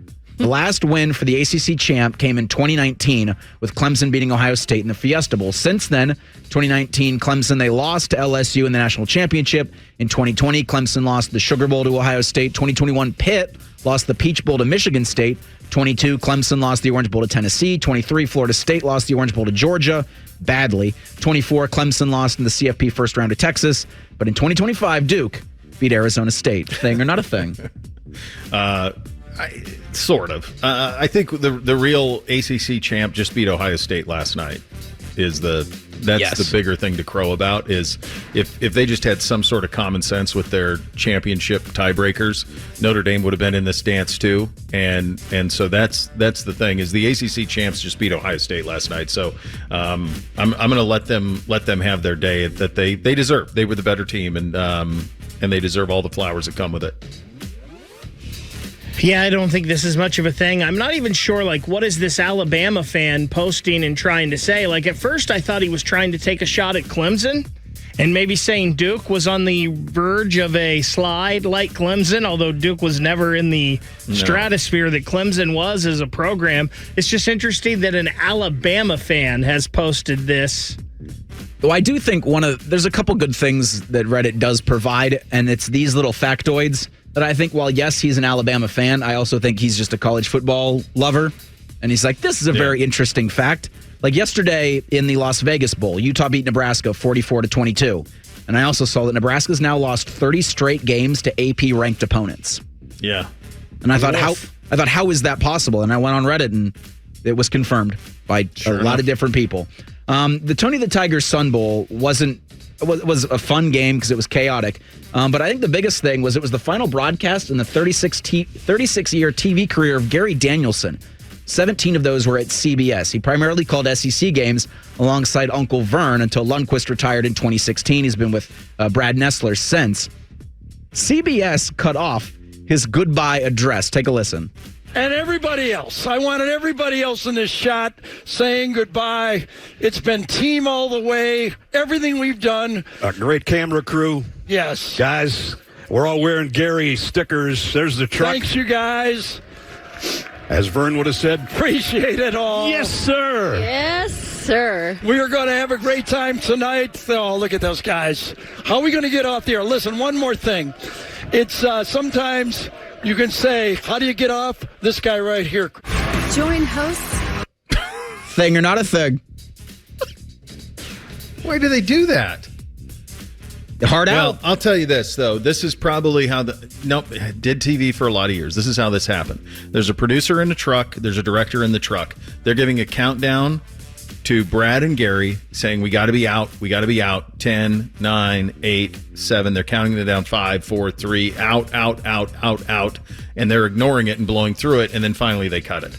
So my hunch is that while that awkwardly on air comes across as CBS cut off Gary Danielson, my guess is in his ear they were telling him stop talking and gave him anybody. You guys, you've done TV. Anytime if you have a minute left, they'll say a minute. You got a minute. And you know in your head, I've got a minute. Or they'll go 30 seconds. You got 30 seconds. Like, it's in your head. I'm guessing that's what happened. I think you're right, Bo, because we just played a part of that. There was 3 minutes of this goodbye, and they were, Gary wanted a long time. Gary wanted to bring everybody in, and they had 20 people in the shot, and they were showing camera people and whatnot. I think if you're CBS, maybe plan for that a little better, give a little leeway, but they did go a long time. It's just it's a sad thing to me because we talked yesterday about Keith Jackson in that open of the 2002 National Championship game and how Keith Jackson is just in the soundtrack of my youth. Well, Vern Lundquist and Gary Danielson were there too. They were that 3:30 game on CBS that you always heard. And then Nessler, who has been around for so long, got paired with Danielson. And it's just one of those things, Bo, that reminds me that you and I and Reese are getting older because some of the legends that we grew up on are moving on. I had to triple check that Uncle Vern's been retired since 2016. I'm like, no, he retired last season. I swear. No, yeah. Nessler's done a nice job with that. Danielson was with him from 05 to 16. Blackledge was actually the original SEC on CBS partner with Vern years before that. But yeah, so that they had a great run. Yeah, I mean, I'm sure he got time cues. I'm sorry, it sucks that it went that way, but I'm sure that were given plenty of lead in terms of how much time was left. Reese Vern did just retire last year. He was Happy Gilmore too. That's true. He's active until 2025. All right, we got to beat the NFL house. Reese crushed it last time out. This is the final one of the year. We will do it coming up next. Bishop and Friends right here on The Fan. You're listening to Bishop and Friends. Tim May coming up in about 11 minutes from down in Dallas, reflecting on the Buckeye loss in the Cotton Bowl last night to Miami. Some news around the college football world already trickling out on this New Year's Day. Cortez Hankin, according to multiple reports, will be hired by Ohio State as the next wide receiver coach, replacing Brian Hartline. The reporting does not suggest if he is being brought in here as a offensive coordinator or a co-offensive coordinator. He was the co-coordinator at LSU last year, passing game coordinator before that. Before his time in the Bayou, he was in Athens, the Georgia variety on Kirby Smart's staff, coaching wide receivers there. So multiple reports that is happening. So far in the portal, Lincoln Kienholz to the portal, Jelani Thurman to the portal, and then Bryson Rogers was a couple of weeks ago, so he was in the portal as well. One other note around college football, I did see the Michigan is hiring Jason Beck to be its offensive coordinator. So he is currently the offensive coordinator at Utah. He is following Kyle Whittingham to Michigan to be the offensive coordinator there. So those are some notes around the college football world, some Buckeye-related, some Michigan-related, as we lick our wounds from a loss last night to the Canes. Ryan Day was asked how the first half failures affected the evaluation of the coaching staff. Here was his answer to that. Yeah, well, just fresh off the game, so, got to evaluate it all. But, early on, I felt like, we had a hard time. Gabe was struggling a little bit early on with his first, big spot there. And we were scrambling a little bit. We lost Austin and they have an excellent front. I thought the guys, battled and got back into a rhythm, but, I thought we had a good plan going in on how to get the ball out of our hands quick. But, that obviously didn't work.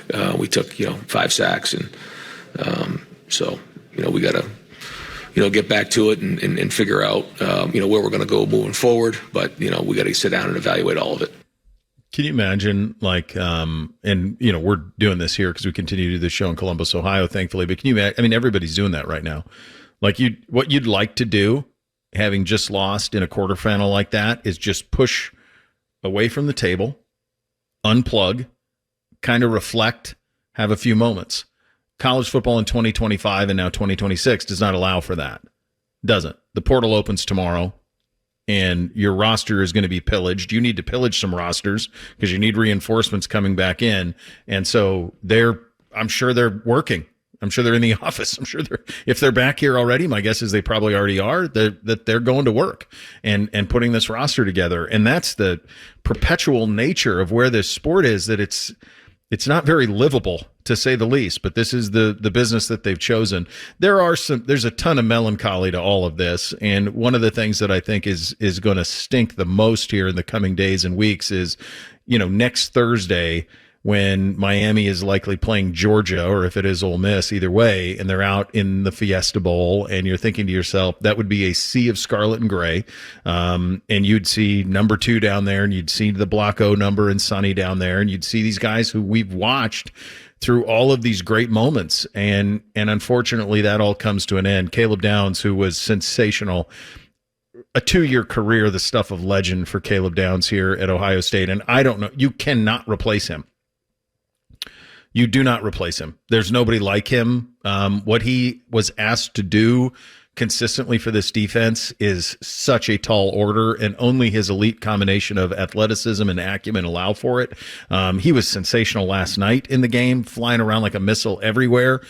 He was asked post-game about missing out on the chance to go back-to-back. At the end of the day, we didn't execute the way that we needed to win the game, and that's what it is, and we can't change it now. So, go from here. he did his job, and he will be missed tremendously. We'll also miss Sonny Styles, a legacy, of course. So many great moments with him and Lorenzo Jr. the last couple of years. Imagine being able to play with your brother, like close out your career with your brother. Such a cool thing. Sonny was reflecting on his Ohio State career last night. Yeah, the time flies for sure. Kind of just being on that field, just thinking about coming in here as a 17-year-old freshman and now leaving here. And obviously didn't go out the way you wanted to finish, but it is what it is. We just have gratitude for the time here and the great moments we did have and the things we did achieve, and just appreciate it all and move on. What would you tell 17-year-old Sonny Styles, the safety, about what his college career was going to look like? Oh, man, a lot of ups and downs, but I think the best part of it was the company, people, and all the teammates, all the coaches, the brotherhood, growing together as just brothers in general. I think that was the best part of it. Man, I tell you, as he's talking there and you think about, what a leader he was, and these will be conversations we have in the spring and we have over the next month, but like, how do you replace this type of leadership? How do you replace, you hear what he said there at the end? It's the brotherhood, the company. Who's going to be the one to make sure that stays the same? Like in the linebacker room, is that Peyton Pierce? Is it Riley Pettijohn? Like what does that look like? In the safety room, obviously physically you can't replace Caleb Downs. There's nobody like him, but someone's going to have to play safety, and who is that? And will they be asked to do even the vicinity of what Caleb Downs was asked to do? That's the other thing that sucks, is it all ends so abruptly when you lose a game like that. All of a sudden it's over, and you start contemplating the finality of it and the inability now to see those two kids ever suit up in scarlet and gray again, and that part really sucks. I mean, for those guys, it's almost like you can't wait around too much to spend. I don't know how much time you can spend with the guys, because you got to go prepare for the NFL draft and NFL talent evaluations, and I don't know how quickly that turnaround looks like. Those two don't need to do much. No, probably not. But Caleb will be the first safety, the first secondary player off the board, and he'll go in the top 10. Sonny will be a first-round pick. But I think like the biggest loss for this is just the leadership vacuum and the command on the field that those two had, and especially Caleb, as he's yelling at everybody and their assignments at different times in the season. And like you talked last night, I mean, he got a ball on the ground and it bounced twice back up into Tony's hands. And how often does those kind of players rarely come around, and it stinks when it's over for them. He'll be great in the NFL, but player wise, it's going to have to be a couple of guys to step up to fill his kind of production and leadership. I think it's one of those things that makes college sports so great, is you have this roster turnover every year and guys going on to the NFL, and you just don't know what every season's going to bring. We had these same kind of questions last year with this team. Maybe not as much because you had Sonny and Caleb, so you knew you were okay on the defensive side of the ball with those two, but you're replacing 8 starters, and you replaced a lot of guys off of that team. Jack, JT, Emeka, Denzel that played so much football for you and were leaders. And on the offensive side of the ball, I don't think you're going to have the questions next year. As far as leadership, you're going to have Julian, you're going to have Jeremiah. If a Carson Hinsman comes back, if a Austin Serveld comes back, don't know what those two will do. A Luke Montgomery, though, I would think would be in that leadership role. On the defensive side, you would have to think it's going to be a Jermaine Matthews. But who else? You've got Peyton Pierce. He looks like he's ready to eat. But this is the thing, though, and this is why, even though they lost 8 starters on defense, I thought they're going to be okay, because they had 2, they had Sonny, and they had Arvell. And I knew how Threes felt about those 2 linebackers, and everybody knows what Caleb is. So it was like, despite losing all of that, you still have the best defensive player in football. And he covers up a lot. Well, he's unfortunately gone now. How did we all get this so wrong? Tim May joined us in those getting things wrong yesterday. We'll get his thoughts on it in 2 minutes. Yeah, the thing that's going to be, and Tim May will join us here momentarily, the thing that's going to be very difficult around here is you're going to have to listen to this until next season, until you go down to Austin and get a chance to kind of wipe the slate clean of it a little bit. Tim joining us on the Bryant Heating Cooling Systems fan guest hotline, of course, the Tim May Show with Clay Hall on FanStreamSports.com and right here at The Fan. How did we get this so wrong, buddy? I underestimated the Miami defensive front.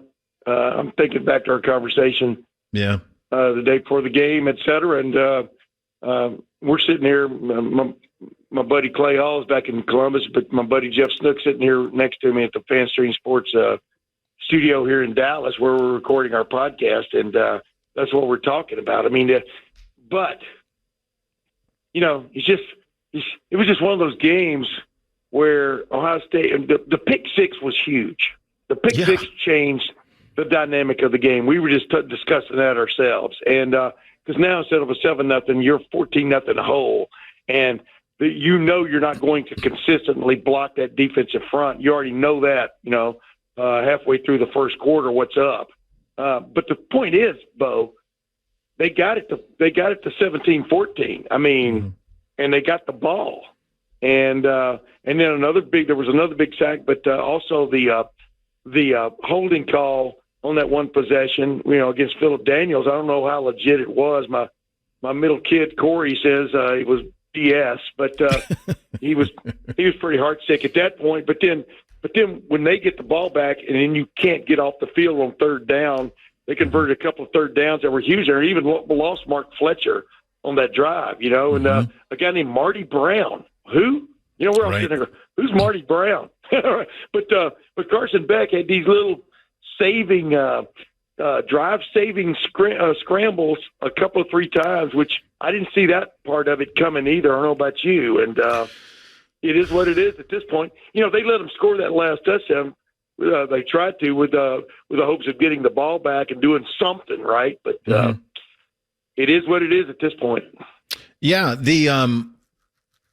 I mean, Ohio State it was the Indiana game, Tim. But that don't matter. It was the Indiana game all over again. You know, much. Like your margin for error because of the way that they've played all year, which is to, you know, I mean, they take 30 seconds off the play clock before they get to the line of scrimmage and go. Like they've milked the clock. They've taken the air out of the ball, however you want to phrase it. And in an effort, because you're going to play 16 games and you're trying to limit the amount of plays that guys get so that you can be healthy for this time of year. But they never adjusted. We all know that Miami doesn't really rotate their defensive line much. There was never tempo, wasn't really used. Now, of course, in order to have tempo, you got to have first downs. But Tim, they only got the ball 3 times in the second half. I mean, when you're down 14, there's no margin for error. Miami did have a couple of guys go out on a couple of those drives when Ohio State was kind of driving. You know what I mean? They had to be helped to the sideline, if you follow my drift. So there was there was some wear and tear there. But yeah, I mean, but here's the thing: I can probably name you 3 plays in the game flips. I mean, but Bo, okay, that sounds cool, but that's the way these games always are. I mean, you got to make the play when it happens, and their sacks were so timely. That's the thing, and it was it always left even their pass rush. Forget about sacks, but their pass rush made it a frenetic night for Julian Sayin to just to keep his feet under him and find somebody. But there was just that game was so herky jerky in a lot of respects. Because all of a sudden they come out in the second half. You go, they rediscovered Jeremiah Smith. They're throwing the ball to Jeremiah Smith again, But then you look at but I'm telling you, I always go back to that pick six. It's not blaming anybody. My buddy Jeff Snook, his son Deej, man, he kind of like looked at the way Jeremiah Smith whiffed on the possible block of the guy that actually made the pick. And because you can block on that play, obviously. It's a wide screen. But it was telegraphed. As I tweeted, it was telegraphed so blatantly that what it was coming. I've been waiting all year for somebody to jump that. I've been waiting all year for Ohio State to jump one of those, I hate that play. I've always hated that play. The game. I hate throwing it all the way to the damn sideline, 20 yards. I hate it. I can't stand those plays. I can't stand them. You got to give the credit to Miami. Yep. The kid read it and he jumped it. Like I was explaining to people, like that's not one of those ones where Julian he's not reading anything. He's getting the ball in his hand as quick as he can. He's just throwing it out to the left. Like he's not reading anything. Right. The read happens with the play call. Right. Or you've got to block the guys coming too. I mean, that's like I said, But if I changed one play in that game, it would be that play. And, of course, Jaden Fielding misses another big field goal. And by big, I mean could have given them a little bit of an up going into halftime. And then their kid makes a 49-yard field goal. And, that's kind of the difference until the last touchdown. So, yeah, Tim, it's all cliche stuff, but they're cliches for a reason. Special teams, third downs, turnovers. Miami won every single one of those. Right. The illegal formation on the punt, they set the 10, they get it to 30, and then boom, they basically eat the clock up. Yeah, where do we – I mean, we'll have plenty of conversation about where we go from here, but this is a season that they spent most of the year ranked number 1. They beat Michigan, which is something they hadn't done in a while. That matters a great deal.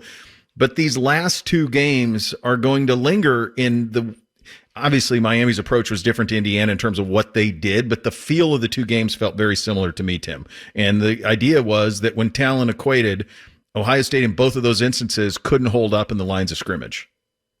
Well, as I said on Channel 10, I don't know if it's run yet or not. Maybe it's running Sunday, but in the games against the 2 best teams they played this year, they weren't good enough.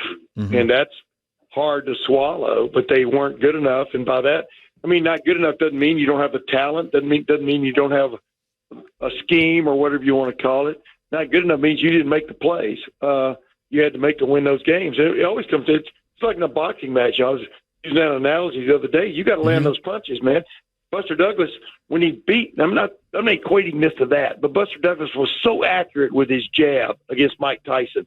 He wasn't just throwing jabs; he was landing them. You understand what I'm saying? Right, body blows. In games like this, when you have the opportunity to make a play, you've got to make those plays offensively and defensively. And we saw, like I said, when you got the lead, the old Bobby Bowden line, when you got the lead, if the other team doesn't score, you win, right? And and he's right. Basic fundamental, cliche stuff is actually true. That's why it's a cliche. We're 12 hours after this thing ended, and I'm not going to hold you to this, but how will you remember the 2025 Buckeyes? It's probably the team it was probably the season and the team we should have anticipated. But when you go 12-0 in the regular season, you think you got something special going on. So, but when you looked at it, when you replaced 8 starters on defense, a redshirt freshman first-year starting quarterback, new running backs, and the offensive line being a little bit of a question mark. I think you agree, right? Yes. All year in terms of when they played decent competition. Maybe they turned out to be the team that we should have anticipated final record-wise. But this is when you lose your last 2 games of the year, first with a championship on the line and then with a chance to play for a championship down the line, that does not sit well, because how many opportunities in life do you get to be on a team that's undefeated and then gets bushwhacked twice? I mean, you have a chance to win championships and you don't get it done. So I think it's going to be a team that in the final analysis, you're going to look back and say underachieved. And that's the worst kind of feeling you can have, because in the 2 games that mattered, they couldn't make the plays that made the difference. Yeah. And I mean, and this will be part of the longer conversations over the next few weeks, but you can't, I do think there's going to be conversations about, did this schedule prepare them for what was to come? Was it a false sense of security? Did it allow them to play a way that wasn't going to work when talent equated? You know what I mean? The schedule though is the schedule, meaning that's set by the Big Ten. They did play Texas. No. I know. No. My point wasn't that. I understand the schedule is the schedule. What I'm saying is the style of play that they were allowed to play because of the schedule. Did it allow them to have another gear when the talent equated? And I don't know how you quantify that. Yeah, I don't know how you do either, because it's like, Ryan Day would be the first to tell you that you try to get out of every practice, every week, every game, something that you can put in the stockpile to get ready for what's coming, because what's coming is a hell of a lot bigger climb than what you've just been on. But, yeah, do players always buy into that? You know what I mean? Do they? But it's so weird because you're used to fighting your brother, and then you're fighting the bully from down the street who doesn't care about you. Yeah, and it's a different fight. Because that guy will claw your eyeballs out. Your brother will stop short of that, and so that's really it. I mean, just you got to have that little bitty edge that they didn't have against Indiana and didn't have against Miami. I mean, I thought they came out playing hard, but, sometimes that's not good enough, and it's really tough. I mean, like I said, maybe I overestimated this team a little bit because you had to look at the offensive line was going to have some challenges against Miami. I told you the day before the game or yesterday, whenever it was, we talked, that I wanted to watch that matchup. That was going to tell me how this game was going to go. And I tweeted middle of the first quarter, these guys are better than I thought they were. Yeah, they were. Yeah, they were. They were. Dude, when you have an advantage up front, it changes the whole dynamic of the game. Forget about who you've got at cornerback and linebacker. When you got Reuben Bain lining up 5 yards off the ball and running like a sprint at Julian Sayin, even if he doesn't get to him, he makes Julian Sayin move. You're getting something done. Yeah. Hey, Happy New Year to you. Give my best to Snook as well if he's there, and we'll do it again soon. Safe travels back, buddy. It's always a pleasure. You know that, brother. I'm about to go see my baby brother here in about 3 hours. So he's 68. Tony, he's 68. I love that line. But anyway, I guess nobody's laughing today, but I am. All right. Oh, we can laugh a little. All right, buddy. We'll see you. He was just giving hell yeah. Tim May joining on the Brian Heating and Cooling Systems fan guest hotline. Yeah, I think we're kind of all in a similar boat. We'll get you 3 things on a Thursday coming up next. All right, Reese, what are you on the poll today? Daily Fan Poll asks, how are you feeling today following Ohio State's loss last night to Miami in the Cotton Bowl? Your options are depressed, ticked off, drunk/hungover, all of the above. 35% say they're ticked off, 30% say they're depressed, 30% say all of the above, just 4% say they are drunk or hungover. Yeah, I could do without ever seeing games on New Year's Eve again. That'd be fine, as far as I'm concerned. I don't need to see those anymore. I feel like that drunk and hungover is kind of real, and I didn't even have a drop of alcohol last night. Like, I'm still just in shock. Like, I'm kind of numb. I can't believe it happened. Oh, I know. I can't either. No, but it all did. There's gonna be a lot of time to reflect on all of it. Let's hit 3 things on a Thursday. 1, 2, 1, 2, 3 things. Sponsored by Buckeye Lake Marina, Central Ohio's largest selection of new and pre-owned boats. Find your next dream boat at BuckeyeLakeMarina.com. Number 1 for me, I love doing this show in this town, primarily talking about that program. And the biggest reason for that is the absurd standard that we hold them to, and they welcome you holding them to. By most programs' measures, this season would have a level of success. You had a Heisman finalist, you beat the rival, you spent most of the year ranked number 1 in the country, you provided an incredible moment at the start of the season, beating Texas at home, but you lost the last 2. And around here, that leaves an incredibly bitter taste. But there's a privilege that comes with talking about that program and rooting for that program and a standard. And I'm thankful to be able to do it because it's fun. It's fun to hold something to that type of standard. There's not almost anything else in this state that we hold to the standard that you hold the Buckeyes to. And I'm thankful to be able to do it. Yeah, and I'll kind of piggyback off of that a little bit just to, I'm going to enjoy today and watching the 3 quarterfinal games and the rest of the college football playoff. This is the best sport. And things like the Pop-Tart Bowl, things like New Year's Eve, Ohio State, Miami, things like what you'll see today. And they are doing the parade in Pasadena. Everybody's covered in water. And it's so silly. What I wanted to ask you two, and this is, I'm a very online person, and I avoided spoilers for the finale of Stranger Things. I'm not going to watch it today because there is so much college football. I probably won't watch it tomorrow. If I try to wait till the weekend, how likely do you think I am to avoid spoilers? Are you going to be on social? Yeah. then no, you can't. If you care about it, I think you need to watch it as soon as you can. I can tell you I haven't seen anything about it. I haven't either. I don't follow anything that would talk about it, I guess, so I don't know. I want to piggyback just the things that you guys first said there. You have to have these moments, right, to enjoy the highs. Mm-hmm. I think it's just like we talked about this before. I wouldn't have enjoyed the run that Ohio State beating Michigan throughout the 2000s without the 90s. I wouldn't have enjoyed it as much without that, and I wouldn't have enjoyed the win over Michigan this year as much probably without the last four. So as much as this sucks, Ohio State's going to be back. They're going to be in this position almost every year in this expanded playoff. And when Ohio State wins another one, losses like this are going to make me appreciate that next one even more. Yeah, and the ability to hold them to that level is what makes it all so fun. Is that number two for me? I got to pick a team here because I'm going to watch these games. I love this sport more than anything. I got to pick a team. My gut feeling right now is I'm going to take the winner of Oregon Tech.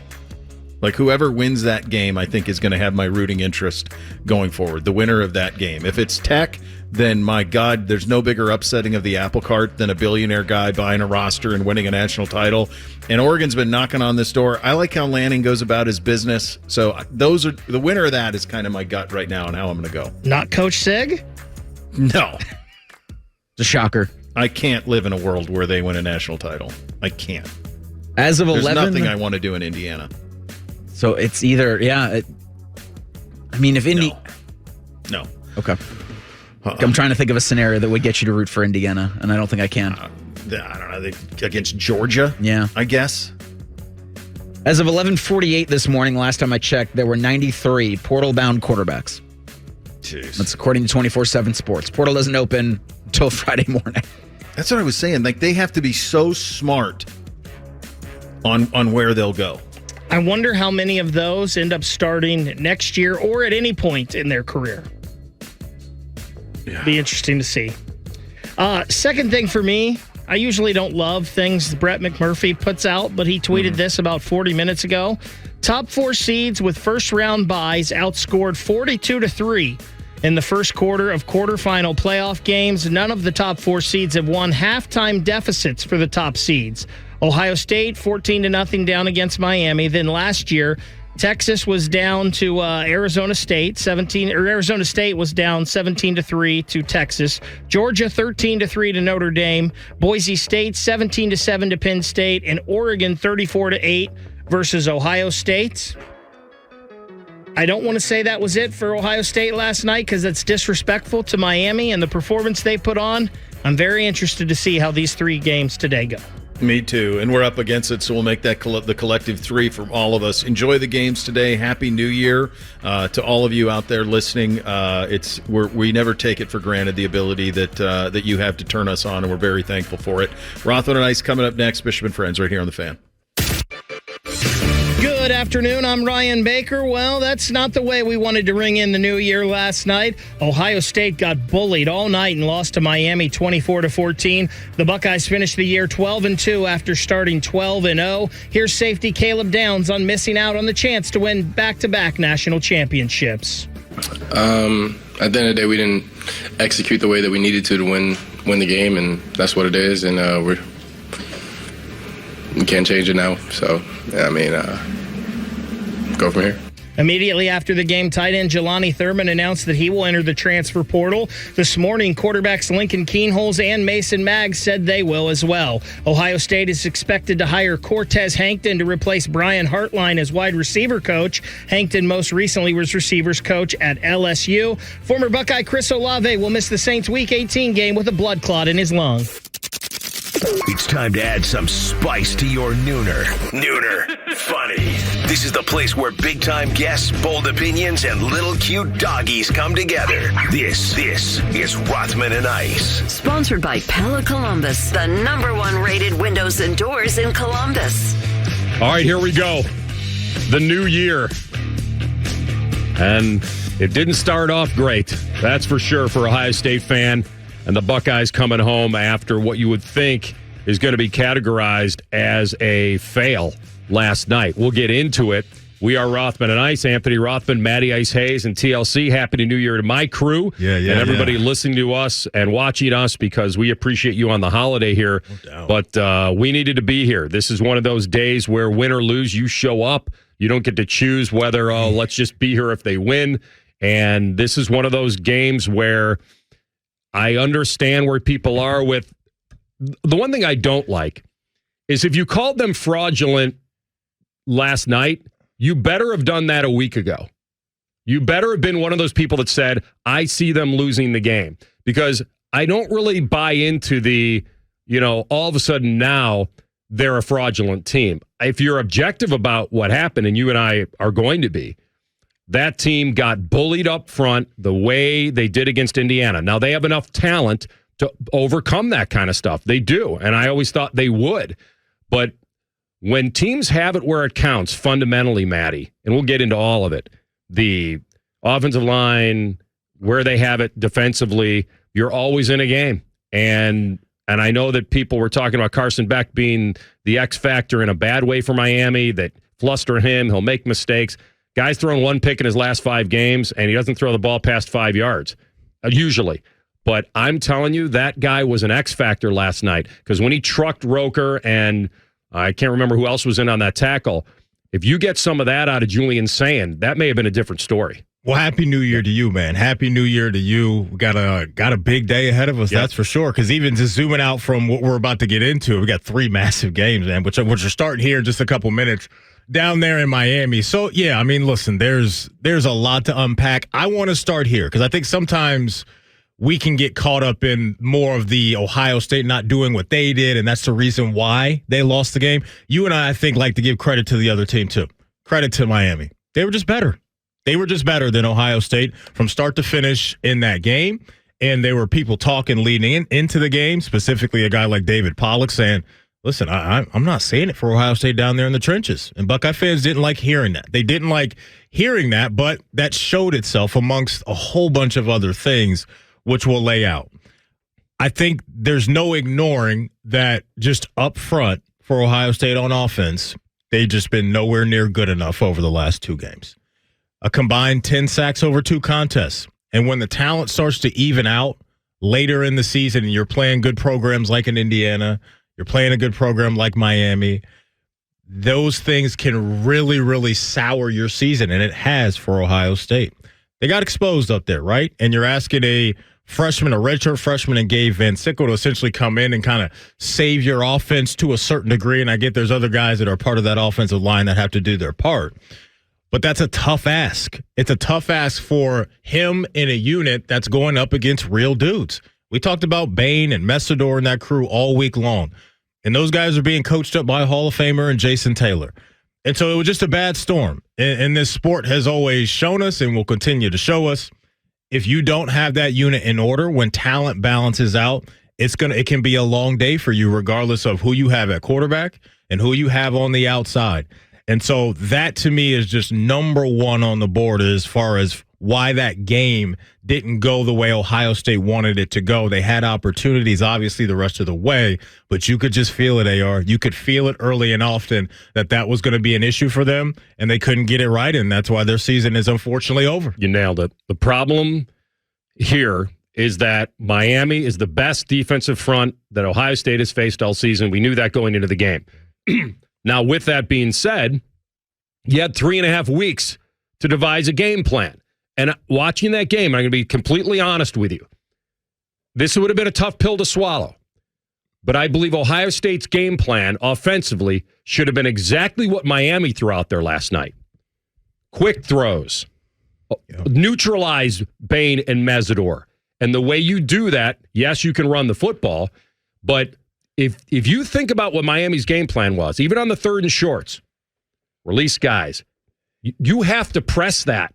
Like, you have to force Carson Beck to throw the ball down the field. And the only way to really do that is to get up in their face and press those guys. And the assignments of guys releasing out of the backfield on those, 3rd and get to the sticks and kind of stuff. Like, honestly, if Ohio State's, and like I said, it's a tough pill to swallow because you feel like you have so much more than that. You have the downfield threats with Tate and Jeremiah, and you hit the big one early, and then the pick six happens. But, but my point is that in a weird way, I was watching a team in Ohio State last night that had 3.5 weeks. If we know who Ruben Bain and Akeem Mesidor are, they certainly do. They do, AR, but I think sometimes it just comes down to dude-on-dude stuff, man, as far as, hey, physicality and execution. Yeah, walk right into that one. But that's what it is, right? Because you're right. You can sit back if you're Coach Day and tell your guy, hey, we're dealing with these guys that are maybe going to be first-round picks, second-round picks, whatever it is, but sometimes, man, it's a physical sport. And when you don't have the execution and the physicality to match that, you're going to run into issues. They brought some creative blitzes, I thought, as well. Then some things where the offensive line just wasn't picking up where the blitz was coming from or the stunts or whatever it may be. But that's what it was, man. It was just, hey, we're going to out-execute you. We're going to out-physical you.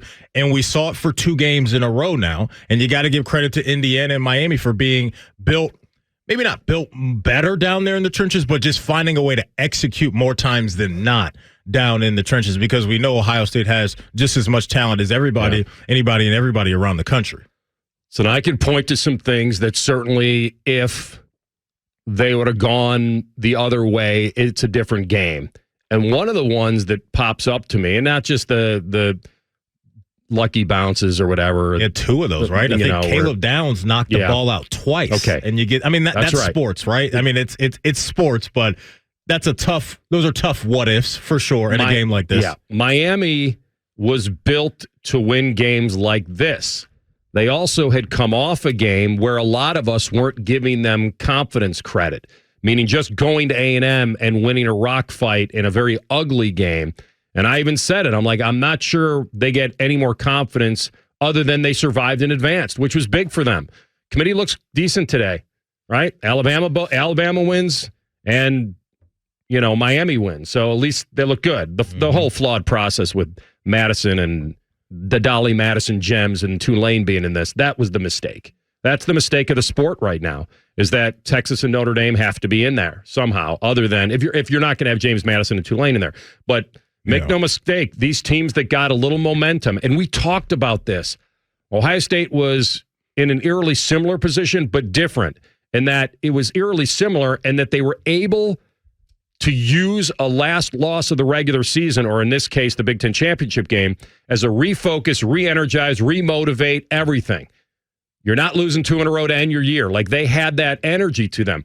But what they didn't have was the momentum they had last year, when they were catching teams waiting for them, essentially. And so they were the team waiting, and here comes Miami. The one thing I never thought really would happen is that Ohio State's offense against Indiana and Miami would be held to just such an average. They just looked average. Now, maybe what I have to come back to is how amazing Ohio State's offensive line was last year and how they pieced that together. Mm-hmm. The running back tandem that they had last year, and I'm not saying the running backs are bad, they're good, but they weren't those guys. And then the veteran experience at quarterback they had in Will Howard versus the incredible talent, albeit a very young talent, who hasn't faced as much as Howard had faced in his career, and the go-get-it attitude that team had. For some reason, and we'll have Bobby Carpenter on bottom of the hour. Bobby numerous times said to us, this team's better than last year. But the one thing that I don't think you'll ever know, they may be more talented across the board, like when you just count scoreboard of players. Yeah. But if you don't have it, if you can't count on it, and you don't know when you're under pressure in the one-and-done season, Matty, when you have young quarterback, offensive line, iffy, yeah. The running back tandem that you had last year, that, yes, you had Bo Jackson, but you're still relying on a young player. You know what the other part of that is, too? Is Bo Jackson, I thought he had some good runs in this game, provided a bit of a spark there. He's not the blocker yet that Travion or Quinshon was. He got absolutely blasted. Yes, and on so that blitz. That was another part, because you're so right to bring up last year. That was confidence in those guys, right? That extra if heat second was coming, those guys would pick it up. And Bo right now just isn't there, and he's a freshman, right? And so that's a what I'm lot saying. to throw at a young running back. But you just had all the confidence in the world of Travion last year that he would pick that up and hold up and give Will that extra second to make some noise. They got matched up with a team that was as physical, maybe more physical. Even when Tate short-armed that ball, knew he was going to get hit, and he short-armed it, he still got body slammed. Like, Miami was coming last night. They came in with a chip on their shoulder. You could feel it in their fan base. You could feel it amongst their team, but right? They weren't supposed to have a fan base advantage because that place was supposed to be 85-15. And I think their head coach is that type of tone setter, too. Mario Cristobal's an offensive line-minded guy. We saw it at Oregon. He brought the same thing down to Miami. And so, look, they just had that great combination of things to expose Ohio State right now in one of their areas of weakness.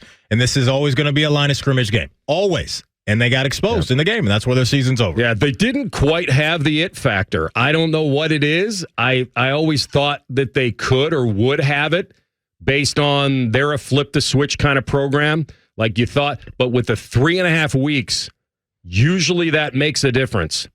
And they couldn't neutralize it. The game plan usually is very pedestrian. Get the ball to 4. And they did in the second half. But, man, quarterback under pressure, didn't have the instincts to take off the way he probably should have on occasion. Running game was more of a let's find an area to cut back instead of sprinting to the corner. I noticed that Bo was always looking for a place to maybe cut it back. But all that being said, you get one stop, and we would have had drama in that game for sure. Yeah. All right, we're just getting started. Here's our menu. We'll have Carp on at 12:30. Austin Ward will join us at 1:00. Our guy down in Dallas. We'll get with a national flavor with our guy Pete Futek from College Football News. We will do a Hockey and Hounds today. Boy, that's a heartbreaker last night at Nationwide as well. But Sivo will jump on at 2:30. And we'll get back into the Buckeyes. How much do we feel the layoff hurt them? Or better off, how much did they feel it hurt them? Ryan Day responds. Rothman and Ice on the Fan. You're listening to Rothman and Ice on 97.1 The Fan. 24-14. That's the score most of us expected. The other way. Honestly. That's it. That's what Vegas expected. Las Vegas. I'll tell you, we were doing the tailgate yesterday right after you guys got off the air. And at 5:10, I looked at the books. And it dumped 2 points. 7.5? 7.5. Okay. And it just was like, okay, let's dive into this. Why is this happening? Yeah. And a lot of it was that people believed this was going to be a low-scoring game. And in a low-scoring game, 9.5 is a lot of points to be laying in a game that's going to be under 40. It is. Now, it doesn't mean they couldn't have covered that. And we can talk about all the ifs. I'm willing to do that. It's okay.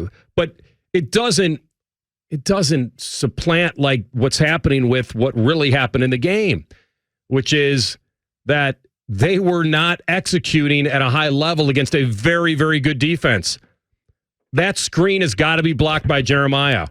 Or I'd love to know exactly what the design was there. I don't know. He just whiffed. But Keontae's great, and he's he a really always good player. blitzes, and he's probably the guy that they needed back the most because he had missed the last 3 games prior to the A&M game. Yeah, he's a good player. He's a very good player. And you watch him on that play, his eyes never leave Julian. Well, because never the entire time. You know what they said, Matty, about I can't remember which ex-player said it. So the second Ohio State sent that guy in motion. Claire. It was Claire. The second they sent him in motion, it was a tell. It was an absolute tell, and he read it. He knew it. So if you know it, but Jeremiah knows where the ball's going too. Correct. And he's got to screen him somehow. Yeah. Now, if that's designed to be more of a, like supposed to bubble back inside, and he's trying to get inside leverage and not just, but I'm telling you, that ball's got to be thrown. It's a timing play. And when you do that, the most important part is if a guy is going to take a risk and jump it, he's got to be slowed down, and he wasn't, and it's you nailed it. Picture though, perfect. You nailed it. I think that's probably something they identified on Miami's defensive side of things in their film sessions that, hey, if we get this look, you go. It kind of reminded me of the confidence Malcolm Butler had in the Super Bowl. that when they got that look from Seattle, he just knew I'm going right away. And I'm pretty sure it was Claire, when he goes in motion, you just go back and watch it. He's not even worried about Jeremiah. He just said, I'm going to get this ball. And then number 4 just doesn't do what he was supposed to do. We know how great Jeremiah is, but that was just a bad whiff on his part. And then he took it to the house, and that was just obviously a massive momentum swing on the part on their side of things. Yeah, it's one of those, you take that 7 away. And like I said, I don't want to play this game but there were certain things that you could point out, like, okay, their kicker makes a 49-yarder. Yeah. Ohio State tries a 49, 50-yarder, and he hooks it left. Right before the half, yeah. These are, and it just didn't seem like we were all very interested in how aggressive Ohio State would come out and what they would do in this game and how they would feel like they could attack Miami. The bottom line is Bain was too much for Luke Montgomery. That's for sure. Mm-hmm. And the people, I think I even heard Ryan Day say after the game that they're different than Indiana. They don't twist. They just kind of bull rush you.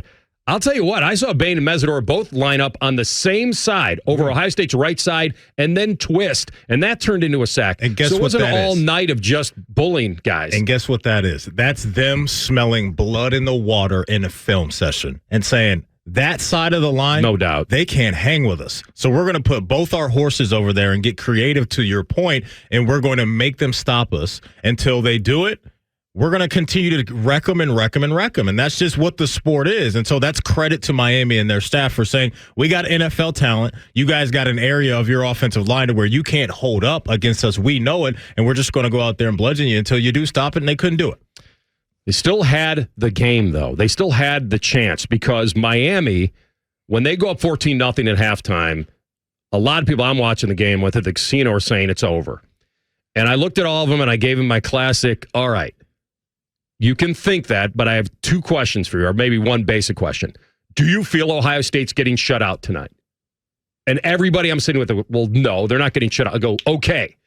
Now, so you're in the game. Mm-hmm. You're not getting blanked tonight. That's not happening. Number 2, Miami just went from could to should, because they went into their locker room thinking, we cannot blow this game now. So all the pressure, in a weird way, went to Miami at 14-0. It did, because they have to, can the Canes close? And I was texting my brother and other people, like, you watch now. Let's see if Carson Beck and that running game, and by the way, their defense, you were hoping they were getting a little tired and banged up, and both kind of happened a little bit for Miami. But Ohio State still had a chance right then and there to stop them. And it was eerily similar to what Ohio State did at Michigan. They lined up and bludgeoned them at the end of the game. And what Miami did, and if you noticed, they put in Brown. They took Fletcher out. And Brown and Pringle. And I don't know if it was Fletcher. It's not that I don't think Cristobal did not trust him, but he has a propensity to fumble, and he did it early in the game. You're on it. And I'm wondering if he trusted a couple other running backs, and Brown for sure. And Ohio State couldn't handle them in the trenches when it counted the most, and yet they still had a chance to win that game. I thought the other biggest moment of the game was, there were 2 big moments. First of all, you want to acknowledge whether that was holding on Daniels or they called the wrong guy. It was a weird call. I know he got kind of on an angle and went down, and they called it. For a game that they weren't throwing the flag, that was interesting to me, because unless they called somebody in the interior and they just called the wrong number, I don't know. And then the other big moment of that game we haven't talked about, which I thought was massive, was when Ohio State punted down 3 to inside the 10-yard line. The pressure that would have put on Miami then, only up 3 in the shadow of their own goal line, and they had to repunt off a stupid illegal formation, and Miami gets 20 yards out of that, so they're back at the 30-yard line. And then right after that, you know what happened? Fletcher breaks a 20-yarder. And Tony, who was the guy that everybody thought we had to cover, was blocking everybody. He was. The littlest guy in the field is throwing the biggest blocks. You mentioned that penalty on special teams. Special teams has been an issue, man. It's been a problem over the last couple of years, especially throughout this year. They haven't been clean enough there. Whether it was the field goal before halftime, whether it was what you mentioned right there, the field goal late against Indiana, that area of this program, because you got to bring all 3. You got to bring all 3 every single game, and especially in games like this. That has to get corrected because it's coming back to bite them and haunt them in big-time games. You know what's funny real quickly, Matty? I think there's part of me and maybe part of the fan base that discounts it, the kicking part, because you always feel like Ohio State is too good, too talented to absolutely need a great kicker. It's weird, and I admit it, it's probably a bit of overconfidence, and not when they get in even games, but it's funny. You know what I like in it, I don't too? like feeling like Ohio State has to count on a kicker to win big games, but it's come back to haunt him. You're exactly right. You know what I liken it to, AR? It's like a baseball lineup that can go through the regular season and hit a whole bunch of home runs and have guys that can strike out too, but you can still get by. And then you get to the playoffs and you face consistent elite pitching. You need some guys in that lineup that'll get you a single and a double. And that's the field goals. Those singles and doubles to just rack up 3 and rack up momentum to stay attached in the games. Another thing that's been a big-time issue over the last 2, the offense hasn't been good on third down. Between Indiana and Miami, this unit's 7 of 22 on money down. You know what You're I think not that gonna win is? games that you know what way. I think it's an easy explanation. They're so used to having time to pick those up, and in the last 2 games they didn't. Yeah. And it's just lesser talent. They're just playing lesser teams. So your third down conversion rate's going to look so good when Sane, who's so accurate, has time to pick you apart. To your point, versus the last 2 games. Coming throughout the regular season, second in the nation in third down conversion rate. 7 of 22 versus Indiana and Miami combined. I think part of it's real. It doesn't make Ohio State fraudulent. It makes it a little more real, and that it's hard to always judge them when they're looking great against lesser teams. It's hard, and it makes you feel like, okay, they may not be as good as they are against a lesser team, but we still know they've got mega talent. They do. And Coach Bowen's doing some good things recruiting-wise on the offensive line, but that's the area. You got to get some nasty dudes up front with some oomph to them and some guys with a mentality that are going to throw dudes out of the club consistently, because if they get that fixed, then everything you're talking about will crystallize itself and the weapons will shine. All right, we'll continue to do the post-mortem with our guy, Bobby Carpenter from down in Dallas. Dude's been burning the candle at both ends. He'll join us in 2 minutes. All right, welcome back into Rothman and Ice, and we go down to DFW and the big fella waiting to board the jet back to C-Bus, our friend Bobby Carpenter from Morning Juice and the Bobby Carpenter Show, the former Buckeye great. My man, I wish the Happy New Year was coming off a victory. It wasn't, but I'll start with this. You had mentioned a couple times to us during the year that you felt overall this team may be more talented or a better team than last year's team. Did something show itself over the last 2 weeks that made you feel like it just wasn't the experience they needed, or fundamental parts of this team were just not developed as much as they needed to be?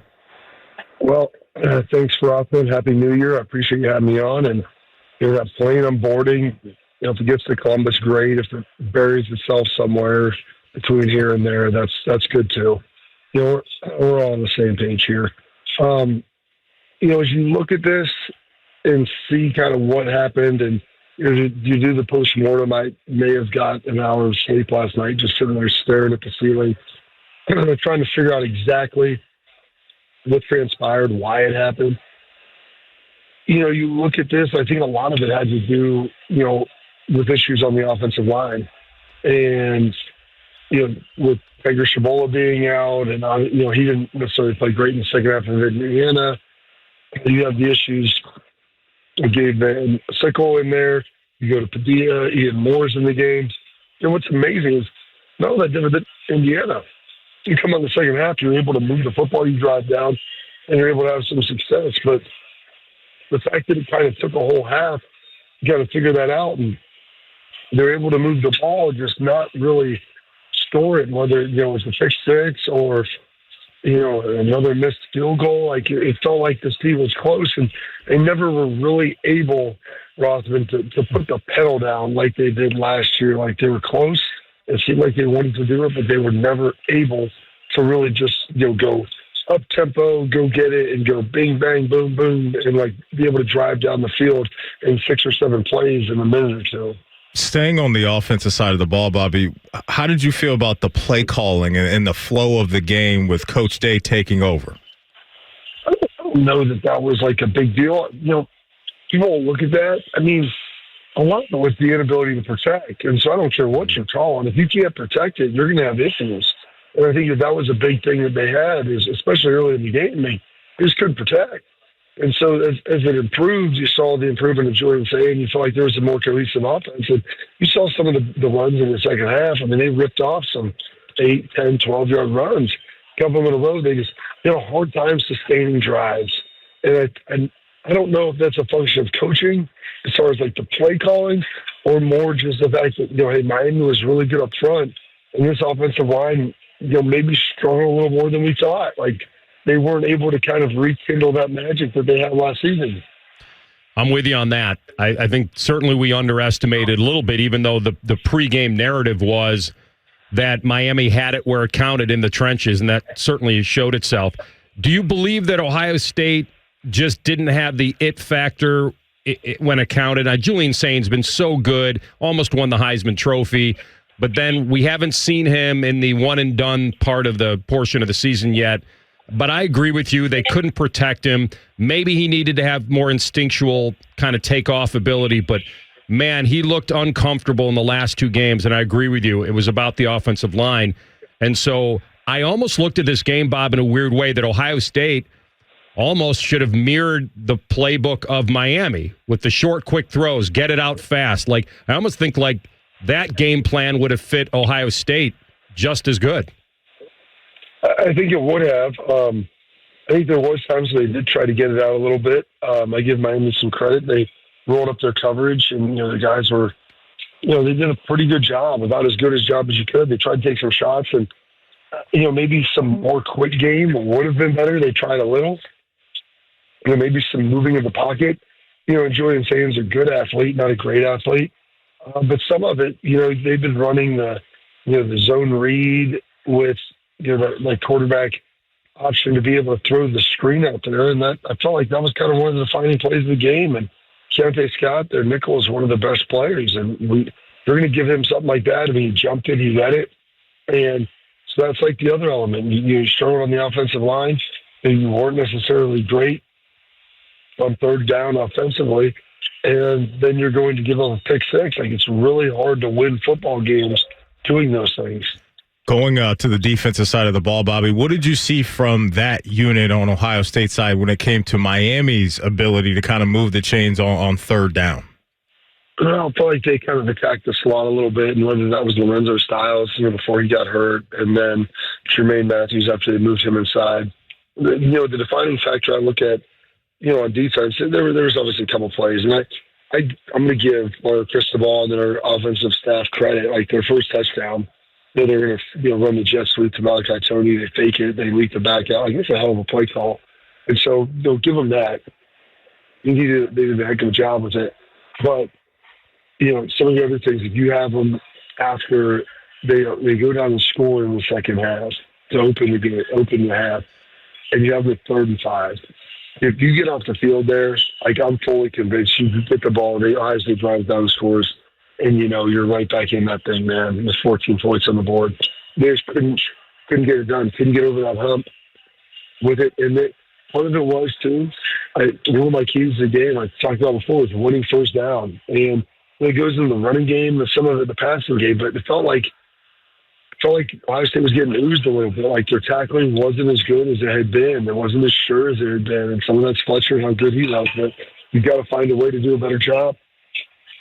Yeah, and listen, no excuses. Miami played really well. There were a couple of plays, like you pointed out, that could have gone their way. A ball doesn't bounce this way, or a call. And listen, the refs really didn't get in the way of the game until that holding call, and I was almost convinced that they may have called the wrong number because it really didn't look like a hold, and it was a key part of the game. But bottom line is Miami was a physical team, and Ohio State didn't handle it the way they needed to handle that. And so now you kind of look at what this season was and what this season accomplished. They did flip the rivalry, but how does it feel to you? Because it's the opposite of the feeling we had last year, where they didn't beat the rival, yet they're the last team standing, and now we finally get a taste of, well, you beat your rival. How does it feel because you didn't have anything else to show for it?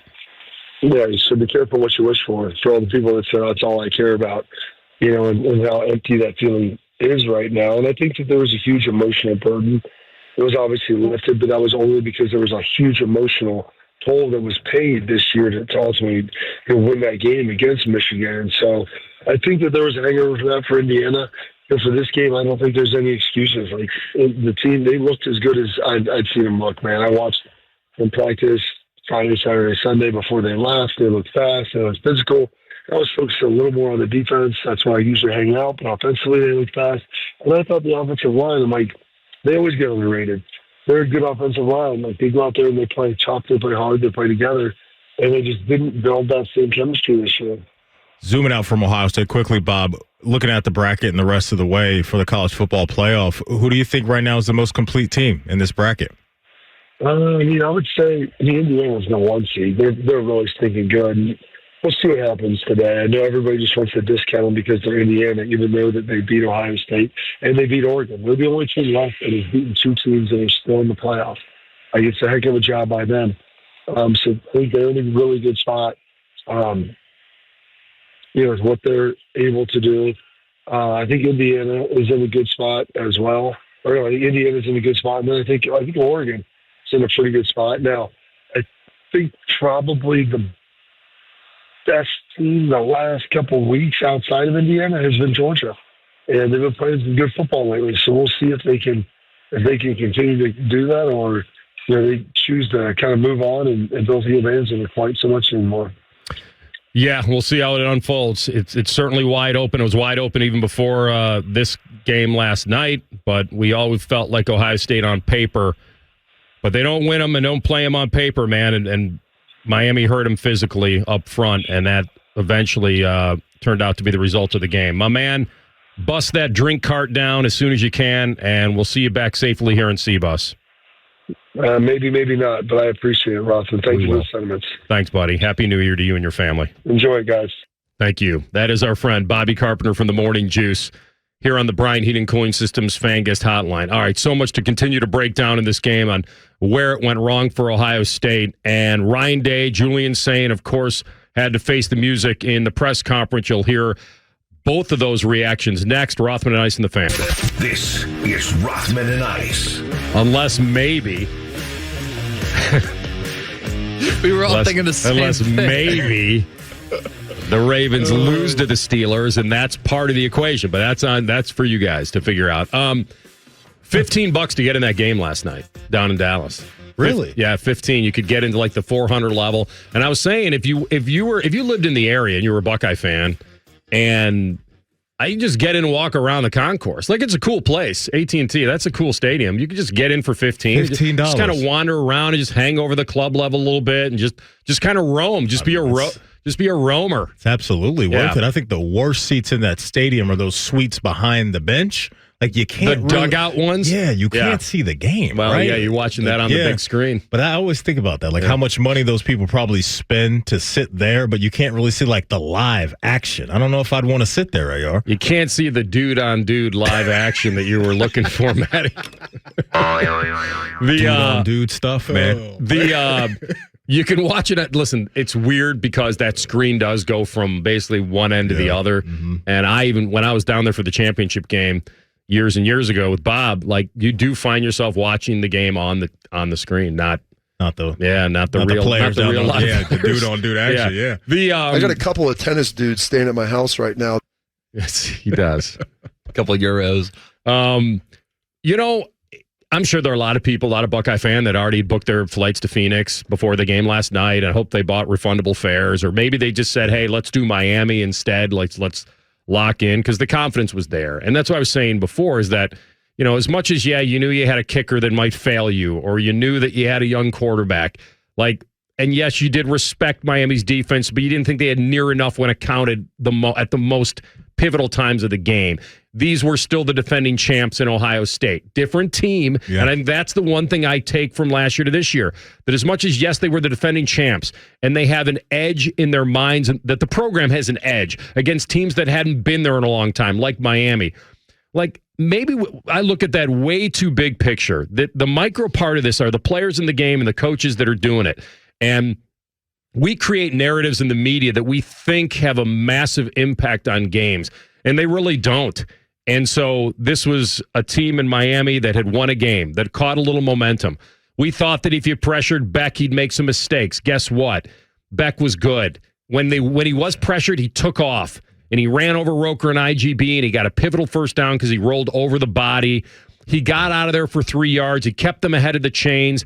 You didn't force him to throw the ball downfield, like really beat you down, throwing it, taking risks, because that's what you wanted. Now, he did take some risks.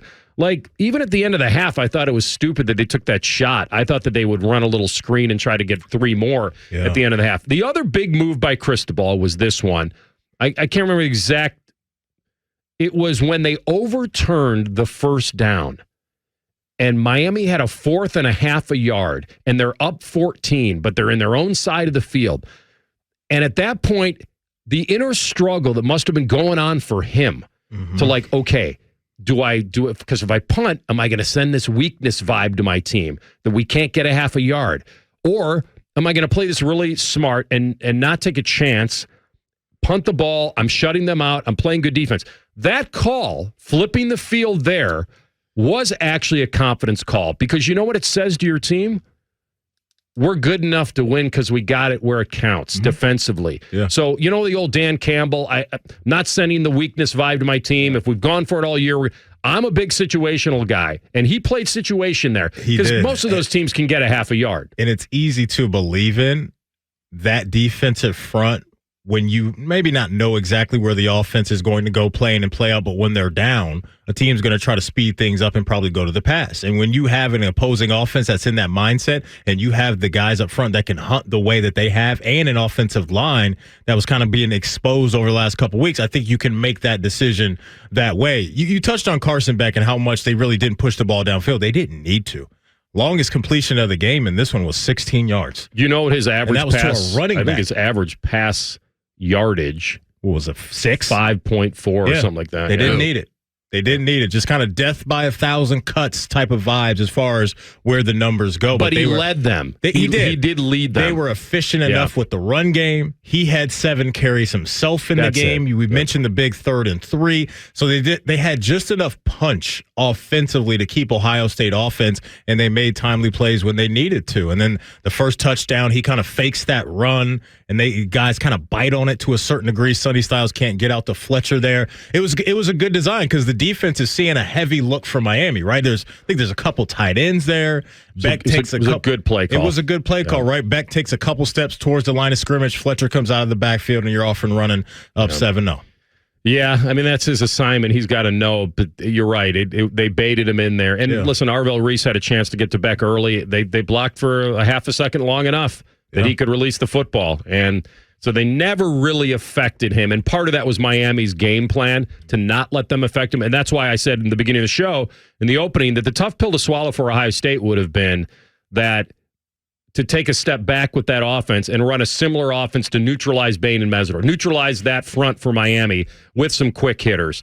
Here's Ryan Day on the layoff and being the team in waiting and how it impacted.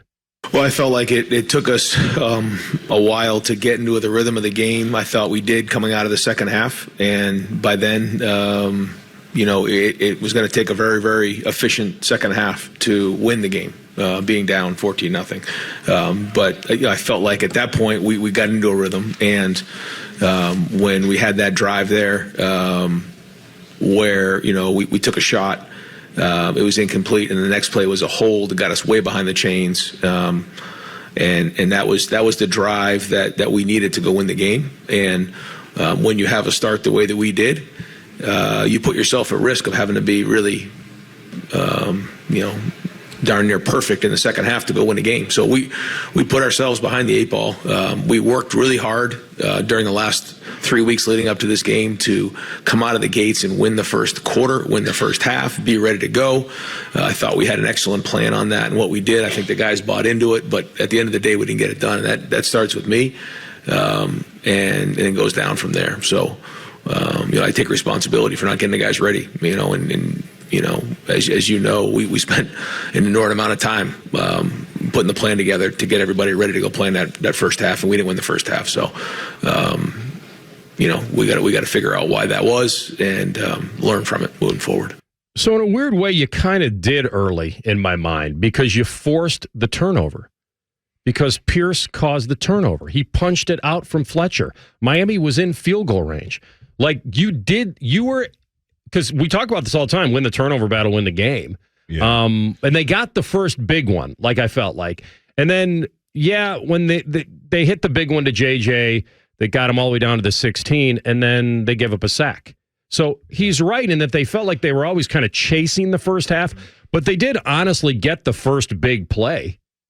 They did. It's just, I think, AR, it's tough mentally when you go into the locker room as an offense with no points and then the missed field goal right before the half too.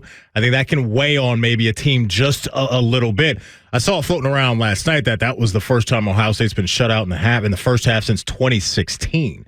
And so that's why you just got to give credit to Miami and what they were able to do, because Ohio State just left way too much meat on the bone, and they did it in 2, hat and T-shirt games, right, over the last couple of weeks or last few weeks between Indiana and Miami. And you cannot have those things because teams like that are too good at this point in the season, and they're going to take advantage of it. It was weird because it just seemed like Miami just had their number last night in so many ways. Like, even when Cristobal, and I mentioned this earlier, Miami takes that shot at the end of the half, like they let Ohio State keep their last time out with 1:44. Like, he didn't run a play there to at least make Ohio State burn a timeout. And they still got away with it. You know what else it's crazy. It is crazy. And what, Wes, Austin here in a few minutes at the top of the hour, I thought maybe they could have hit the gas a little bit more on offense, too. Like, tempo this year has been a thing, right? Where they started out with a little bit of tempo last night. I just keep going, though. Like, I would keep going, because that's how you can be aggressive in another way. It doesn't have to be the big shots downfield. It can be, hey, let's speed this thing up just a little bit. And I felt like there was areas in the game to where they should have hit the gas pedal a little bit more. Yeah, it's weird, because I think the one thing that Buckeye fan is probably clamoring for was, taking some more shots, like giving your NFL-type receivers a little more of a chance. Block them. And you got to block them. Or you got to roll them, or you got to do something to create a little bit of that. And you know what keeps that alive is what Beck did. Like, if Julian does that a couple times, and I'm not talking about him trucking IGB and Roker, but if he just can keep the chains moving, then that tempo works more. I don't think he's wired that way. He hasn't had to been this guy his whole life. To give him some credit, did you see some of the plays he completed under pressure? Oh, yeah. Like, there were some where guys were draped all over him and he got the ball out, but he was under duress all game, it felt like. All right, we'll take a break. Top of the hour, we'll bring in our guy Austin Ward, so he'll be live coming back from Dallas, and we'll get his opinion on the 3.5 weeks and what went wrong for Ohio State. All right, second hour. Happy New Year, everyone. Thanks for spending your time with us. One eye on the games, one ear with us. We appreciate it. Austin Ward, all over it last night. Heard him in the presser as well. He's our guy here from The Fan, Letterman Row as well, and 10 TV. And really nice enough to jump on here. Are you, where are you? Are you home yet? Not home yet? What's going on? No, so you guys have one eye on the game. I have two eyes on, Interstate 35, heading south, getting out of Dallas and Fort Worth after the last few days there. Allie and Liberty are still down in Green, Texas with my folks. So I'm heading back to meet them and spend two more nights, I guess, here in the hill country of Texas to celebrate the holidays belatedly with them before I head home to you guys in the great state of Ohio. So it's been an interesting few days for sure. And now, after spending New Year's Eve watching Ohio State's offense collapse, I'm spending New Year's Day on the highway. All right. Well, good for you. I'm glad you're getting a few extra days out of it, and be safe. All right, so let's go to right where you took us, the collapse. So what is that on? Is it as simple to say that they weren't prepared for what Miami was going to bring up front, or they didn't have the personnel to combat it? Or door number two, that the whole Ryan Day, Brian Hartline, tap dance that we had to go through here on, maybe that made everything disjointed? Or door number three, did Julian Sayin play timid last night? Like, he's been put under pressure in the last couple of games that he hadn't seen all season, and maybe that impacted his processing and being willing to take chances. I think, Anthony, all of those doors are open, and you can go in and out, all of them, down this hallway for what happened. And that's because it was not just one thing that happened. This goes back to, I think, when we had the conversation on a lot of Tuesdays about Ryan Day saying, well, when it's time to push the gas, we will, and he's playing at this methodical pace for a reason, and it's to save everything up for the playoff. I look at the way that this offense was built, and it goes back through the entire year. And since Brian Hartline's promotion, and this is not retroactive finger pointing or anything, this did not look like a fully formed, coherent plan for Ohio State offensively, at least not as we've come to know under Ryan Day. They have too much firepower to play as conservatively as they have. And, we can take each of those things individually.